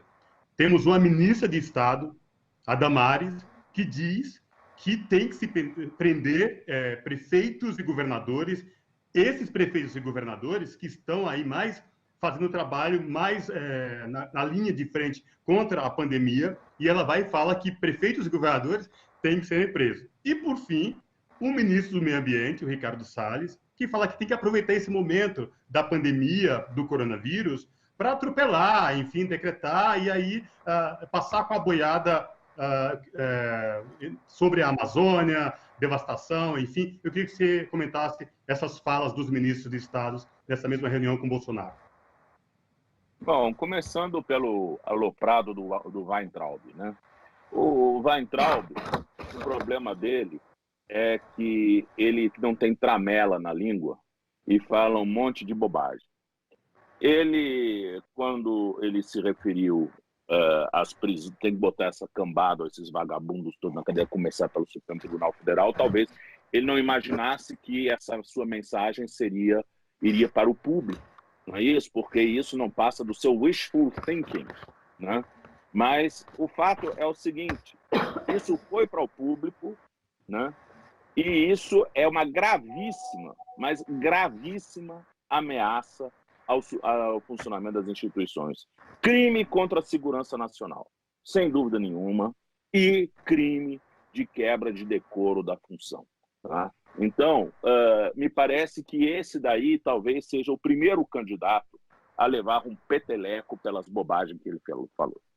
A Damares, por sua vez, né, foi na mesma linha querendo falar dos governadores. Não foi melhor, porque não compete ao ministro de Estado dizer que governadores devam ser presos. Né? Não compete a ela dizer isso. Os governadores são ungidos pelo voto popular tanto quanto o seu presidente Nito. Né? Então, ela não tem nenhuma autoridade para isso. Nenhuma, porque ela não tem voto, a senhora Damares. Então, ela respeite a escolha dos eleitores em relação aos governadores. E respeite as instituições, respeite o pacto federativo que ela está agredindo. O mais grave de todos, me parece, que é o ministro do Meio Ambiente, que fez algo em uma proporção muito pior do que o Rubens Recupero tinha feito há alguns anos atrás, quando era quando era presidente da República, o Itamar Franco, e foi flagrado pelas câmeras, dizendo que aquilo que era bom a gente mostra e aquilo que era ruim a gente esconde. E isso gerou um escândalo tão grande naquela época que ele teve que apresentar sua carta de renúncia, se todo mundo se lembra. E logo, coitado do Rubens Recupero, que é uma pessoa extremamente correta, foi realmente um faux pas dele, né? Ele é uma pessoa que, vamos dizer, o Brasil deve muito pelo plano real, que foi obra dele, não foi obra de Fernando Henrique, como Fernando Henrique gosta de fazer ver, porque ele teve, vamos dizer, a sorte de ser ministro da Economia logo depois de Rubens Recupero, né, e assumiu para si a paternidade de um plano que já estava completamente delineado pelo seu antecessor, e com isso se elegeu presidente da República. Né? O Brasil, infelizmente, passa por esses engodos. Mas o que o ministro do Meio Ambiente fez agora é muito mais grave que o Rubens Recupero fez, porque ele assumiu claramente, né, que ele quer enganar a opinião pública.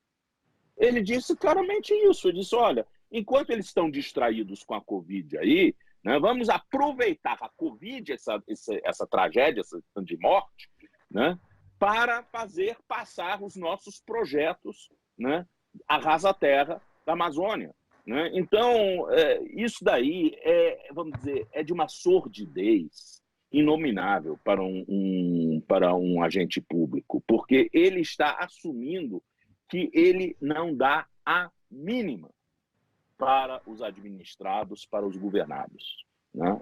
Aliás, diga de passagem, Guedes fez coisa muito parecida, dizendo que enquanto eles estavam conversando e se abraçando por conta da Covid, ele colocaria, então, uma granada no bolso dos seus adversários, quem eram seus inimigos? Os funcionários públicos, né?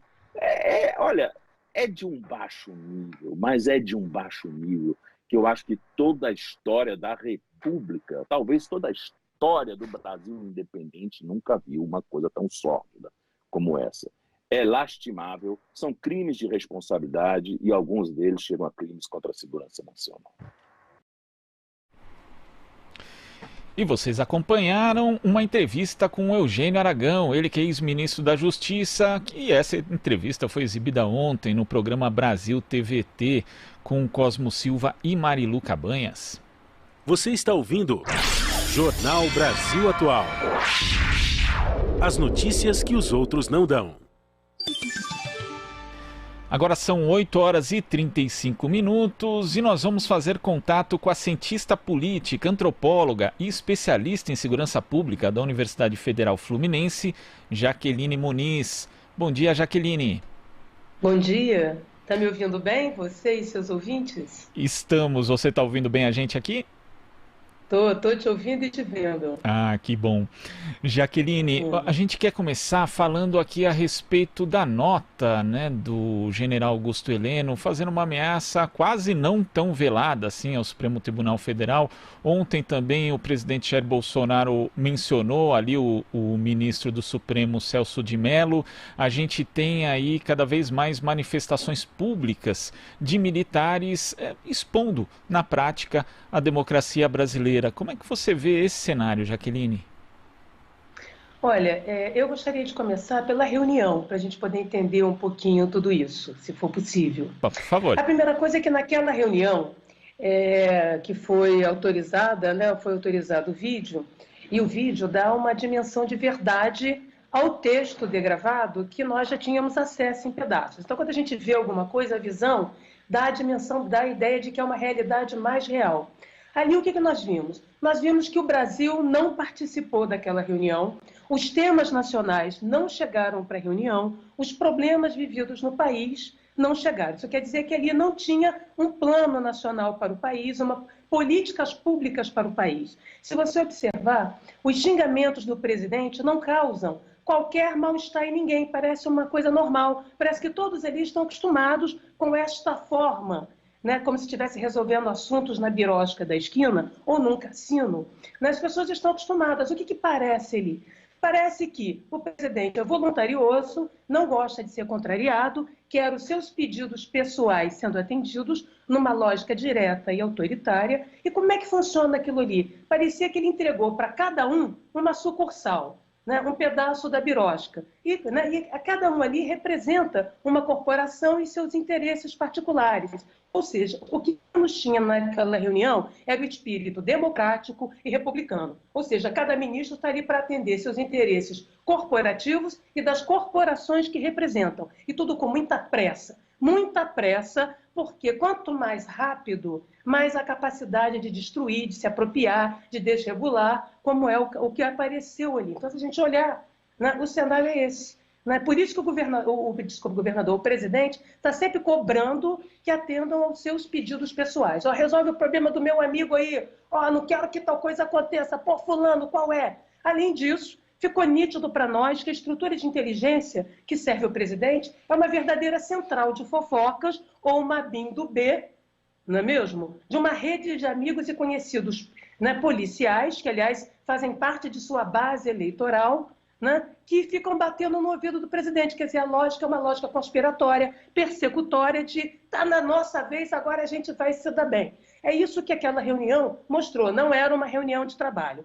Da mesma maneira, os três generais, a impressão que dá é que aquele sargento e cabo que estavam indo lá para o STF fechar o STF, deram meia volta a volver e caminharam até o Planalto, voltaram para o Planalto, para a presidência, né, para dar uma ordem unida naqueles 3 generais. Que se a gente também olhar na cena, fica muito nítido, que, aliás, eles são generais de reserva, portanto, eu nem sei por que usam o termo general, né, como parte do seu sobrenome, do nome, isso pode ser um rito militar, mas eles estão cumprindo função civil, né? Então, cabe o soldado, né, o sargento e o cabo, sei lá, que iam fechar o STF, parece que foram lá da Ordem Unida e ensinar aos nossos generais o chamado pundonor militar, porque eles pouco estão expressando o que seriam os valores e missões das Forças Armadas que estão na página, né, das Forças Armadas brasileiras, que são forças em defesa da Constituição e dos direitos, ou seja, da democracia.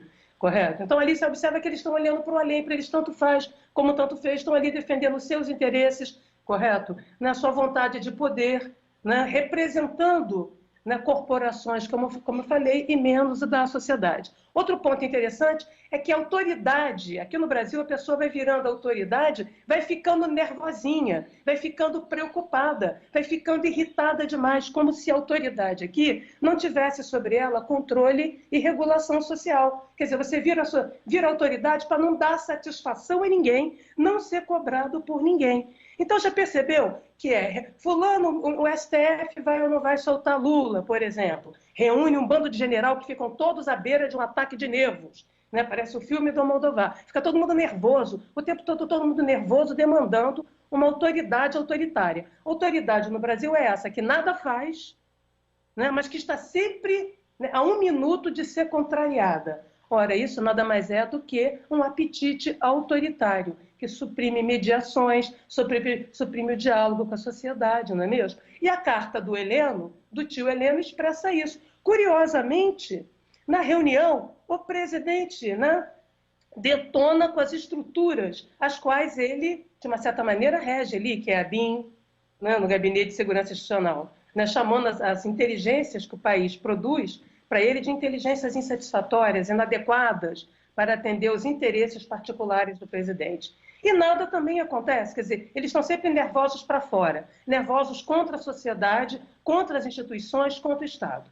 Para fechar aqui a minha conclusão, eu diria o seguinte, olha a mentalidade que funciona ali. Ali a mentalidade é o seguinte, o Estado é sempre ruim, o governo é coisa mal, é do mal, o meu governo é do mal, eu sou puro e melhor como presidente, e a coisa para resolver é o mercado. Então essa é a mentalidade que está ali, e essa mentalidade autoritária, ela só faz sentido se a gente ficar ameaçando permanentemente. Isso parece que não é só um hábito do presidente, parece ser ali dos baba-ovos de um lado, né, e do pessoal da Ordem Unida do outro. É preciso reeducar essa gente no espírito republicano e democrático, fazendo uso dos dispositivos que temos para mantê-los no cercadinho onde eles têm que estar, cumprindo as funções públicas de administrar o país. Seria bom, eu acho até que o presidente desistiu da reunião, porque aquilo nunca foi reunião de trabalho.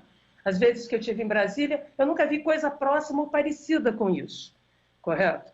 Né? De ataques direto aos ritos da presidência da República, a postura. Imagina aqueles garçons que estavam servindo, a vergonha que não dá, o presidente se reunindo e todos ali achando ótimo, né, aquele modo de condução das questões nacionais do país. E o Covid, né, passou longe da conversa. Certo? Até porque morrer com a gripezinha é falta de higiene, não é mesmo? Falta de cuidado individual. Quer dizer, parece que o Estado nada tem a ver com isso. Né? Né? Correto? Então, olha como é grave. Como aquilo é grave. E essa ameaça nada mais expressa os blefes e espasmos, né, de quem não está acostumado a fazer a política no sentido bonito da palavra, e sim ou obedecer, baixando a cabeça por mais forte, sendo subserviente, que é o que eles fazem, viram todos poodles diante dos Estados Unidos e quer brincar de onça no nosso quintal. Tem que lembrar que o quintal é nosso e que a espada que ele um dia segurou, com esta carta patética, também nos pertence. E é isso que parece que nós temos que ficar lembrando o tempo inteiro, e isso é mais que nota de repúdio. Né? Isso é instá-los a responder publicamente, correto? Por arroubos de poder, por mau uso no exercício do poder. Não, o poder não é deles, o poder é nosso, da sociedade e da estrutura do Estado. Agora a gente vai chamar a participação da Marilu Cabanhas. Oi, Marilu. Oi, Glauco. Olá, Jaqueline. Bom dia. Entendi. Jaqueline, bom, vamos falar aqui sobre, pegando esse gancho, né, da Covid que você acabou de falar, a gente teve em uma semana, na semana passada, 2 mortes de jovens, né, que foram essas mortes noticiadas do João Pedro e do João Vitor antes, do João Pedro, inclusive, na casa, segundo informações, tem 72 tiros, marcas de tiros na casa, né, impressionante. E, inclusive, segundo o aplicativo Fogo Cruzado, nós tivemos aí praticamente 25 mortes, né? Inclusive nesse período, né, da Covid, e 12 foram alvejados em situação, né, com presença de agentes de segurança e 5 morreram. E, inclusive, são 992 tiroteios perto de unidades de saúde em 2 meses. Esse quadro é bastante alarmante. O governador Witzel determinou, né, depois de algumas mortes, depois de 4 mortes, né, que ele determinou que os policiais evitassem operações durante ações sociais e serviços humanitários, porque aí, inclusive a morte do João Pedro foi durante a distribuição de cestas básicas. Como é que você também analisa, né, esse quadro de violência bastante acirrada nesse período de Covid, né? Enfim, é dramático também a situação nesse campo, né, Jaqueline? Sim, olha, a primeira coisa que nós temos que lembrar que a realidade de uma crise sanitária, ela impõe uma necessidade de controle e vigilância, né? Toda forma de vigilância é uma expressão de controle, né? Para que a gente consiga superar, né, esse problema. Então, esse seria um momento, vamos pensar idealmente, a situação da crise sanitária no Brasil e no Rio de Janeiro seria um momento das polícias voltarem a fazer policiamento e não brincarem de tiro, porrada e bomba, de síndrome do cabrito, sobe e desce morro. Correto? Então, esse é o primeiro ponto, né? Por quê? Porque nesse momento em que a polícia pode resgatar a sua identidade primeira de servir e proteger e parar de brincar de uma falsa guerra. Então, a minha pergunta sobre isso é o seguinte: ora, não só no Brasil voltou a crescer os homicídios durante a pandemia, como no Rio de Janeiro, né, as operações policiais feitas cada um a seu modo, sem um planejamento articulado com o Estado-Maior, correto? Então, o que nós assistimos é uma autonomização predatória do poder de polícia ali na esquina com o guarda da esquina, né? E o que isso parece soar? Isso parece indicar, né, que a economia política do crime não pode parar. A milícia não pode parar de arrecadar com o comércio fechado, não é mesmo? Até porque estamos em ano eleitoral e o caixa 2 de campanha é feito com recursos do crime, em boa medida, certo? No Rio de Janeiro, e não é de agora, tá certo? Então, olha bem, enquanto nós, a sociedade, enquanto as comunidades populares estamos vivendo dramaticamente o risco, né, o risco de morrer e o risco de perder o emprego ao mesmo tempo, sobretudo as comunidades populares, esses atores segmentos veem isso como uma oportunidade macabra de produzir monopólios e quase monopólios ilegais, né, no controle territorial. Isto é muito sério, né? Isto é muito sério. Eu não vou comentar em si o resultado dessas operações, porque essa operação em si ela é inadequada, né? 70 tiros demonstra baixa qualidade tática, péssimo juízo estratégico. Então, do ponto de vista técnico, ela não se sustenta. Do ponto de vista da doutrina policial, do uso qualificado e comedido da força, essa operação é um desastre por si mesma, porque ela não produziu segurança, ela não produziu ou sustentou ordem, ela maximizou insegurança, incerteza e risco com resultado morte. Entendeu? Com o resultado morte. Não há nenhuma doutrina de operação especial de polícia, de SWAT ou em qualquer lugar do mundo que sustente esse resultado patético, que não seja a síndrome do peito de pombo, né, do cara da autoridade da esquina, que acha que pode fazer e acontecer também sem amarras e sem controle. Bom, isso se dá e foi estimulado por um garoto propaganda, que é o Witzel. Ele começa o governo dele dizendo que a polícia está liberada para dar tiro na cabecinha. Correto? Então, nós tivemos incremento de operações, né, operações, né, absolutamente inadequadas, incompetentes, mal desenhadas, que atendem muito mais a interesses particulares nas disputas dos territórios, do controle do domínio armado, né, nos territórios do Rio de Janeiro, do que uma política de segurança. A política de segurança no Rio de Janeiro, há muito tempo, foi privatizada de maneira ilegal, né, e tem sido controlada por domínios armados, seja as facções ligadas ao tráfico, seja a milícia, que hoje tem mais de 40% no controle territorial. Portanto, nós temos no Rio a polícia do bem tentando disputar e vencer com a polícia dos bens, aquela que arrecada, que mata. E a morte, a ameaça é uma moeda de troca, correto? Então, deste ponto de vista da guerra contra o crime e da lucratividade criminosa e ilegal desta guerra, essas operações têm sido um sucesso, porque elas maximizam medo, maximizam insegurança, elas são uma publicidade macabra, um marketing do terror para realimentar essa economia milionária de extorsão, né, das comunidades populares do Rio de Janeiro. Certo? Então, ali se administra gás, se administra luz, os serviços essenciais são terceirizados para o crime e o Estado funciona como uma agência reguladora, né, como uma espécie de grande imobiliária, né, distribuindo alvarás para os grupos armados, né? E isso, o governador é parte dessa responsabilidade, porque na Constituição ele é o comandante em chefe da polícia. A primeira coisa que ele fez foi pegar um gatinho e transformar em onça. Agora, quando ele mete a mão, a onça come o braço dele. Não foi por falta de aviso. Eu avisei que fazer bravatas eleitorais como forma de governo é mostrar que ele está algemado e que alguém sentou na cadeira dele para governar. Se autonomizou o poder de polícia do governante, né? A espada não pode ela mesma definir a intensidade e profundidade do seu corte. Se um governo durasse só 3 dias, você pode brincar de frases de efeito, de ser político lacrador, correto? Né? Um político que passa, né, passa régua no YouTube, no Twitter. Mas o governo dura 4 anos. Então, o que ele fez foi tirar as instâncias de mediação, destruindo a Secretaria de Segurança, e não ter política, rebaixar a política de segurança à rotina policial, a uma sucessão de táticas. Sucessão de táticas sem uma articulação estratégica sobre a forma de uma política de policiamento está atendendo a interesses particularistas, interesses milicianos. Correto? A gente faz operação para lá e para cá para limpar terreno, para pôr o traficante de estimação, para trocar o milícia, né, para ampliar território de milícia. Então, isso é muito grave. Isso é muito grave, né, porque mesmo os policiais estão sendo usados de trouxas.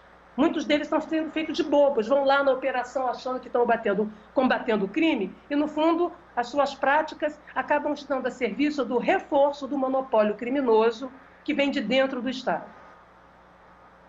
Jaqueline, a gente tem ainda, infelizmente, 1 minuto só. Tem uma imagem que eu queria aqui repercutir contigo, que são policiais militares que estavam na Avenida Paulista nesse domingo. Eu vou pedir para o nosso técnico colocar a imagem, onde eles batem continência, inclusive, para uma carreata que estava acontecendo pró-Bolsonaro. Enquanto você vai falando, as pessoas que têm oportunidade de ver o vídeo pela TVT e pelo YouTube vão continuar aqui percebendo o que a gente está falando. Tem pessoas aqui com bandeira brasileira, pró-Bolsonaro.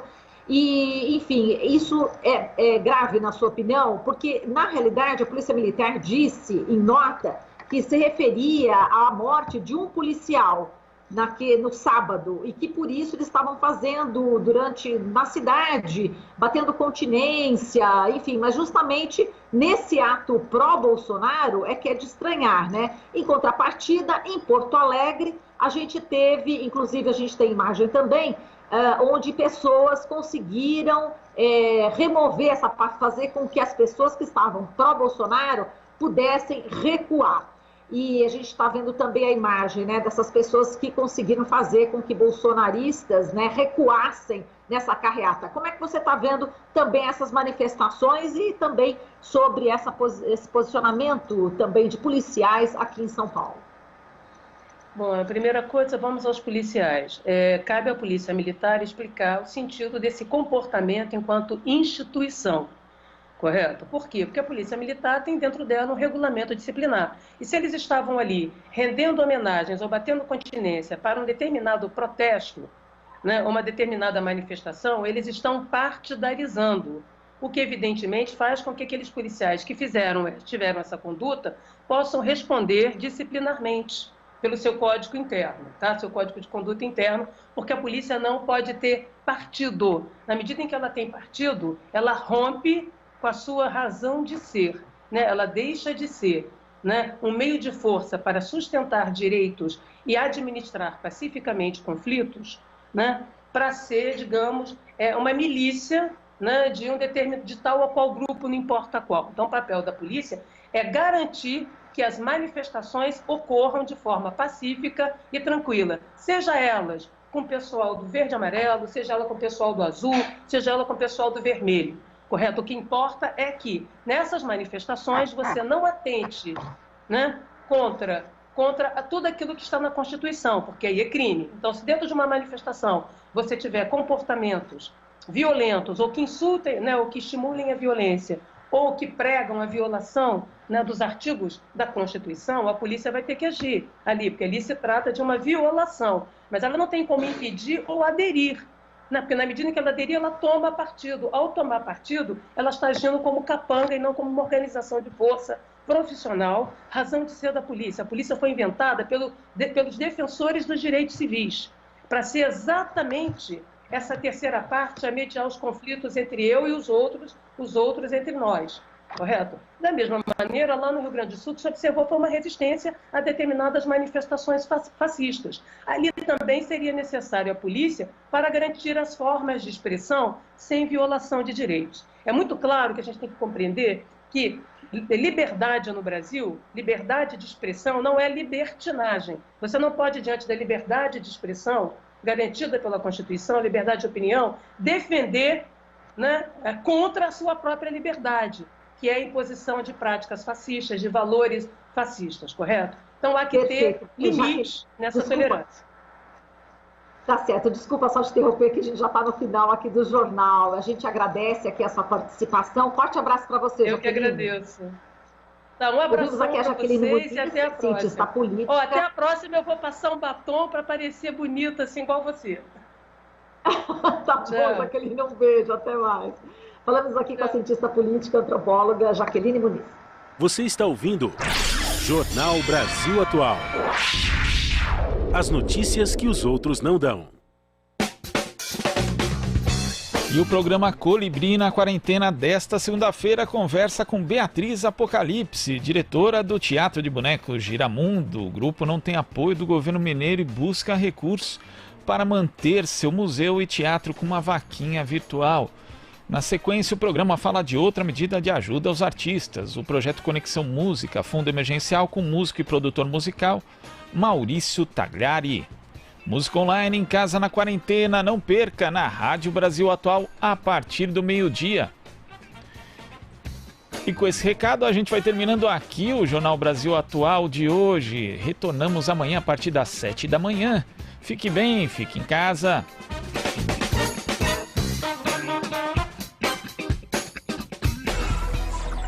Você acabou de ouvir Jornal Brasil Atual.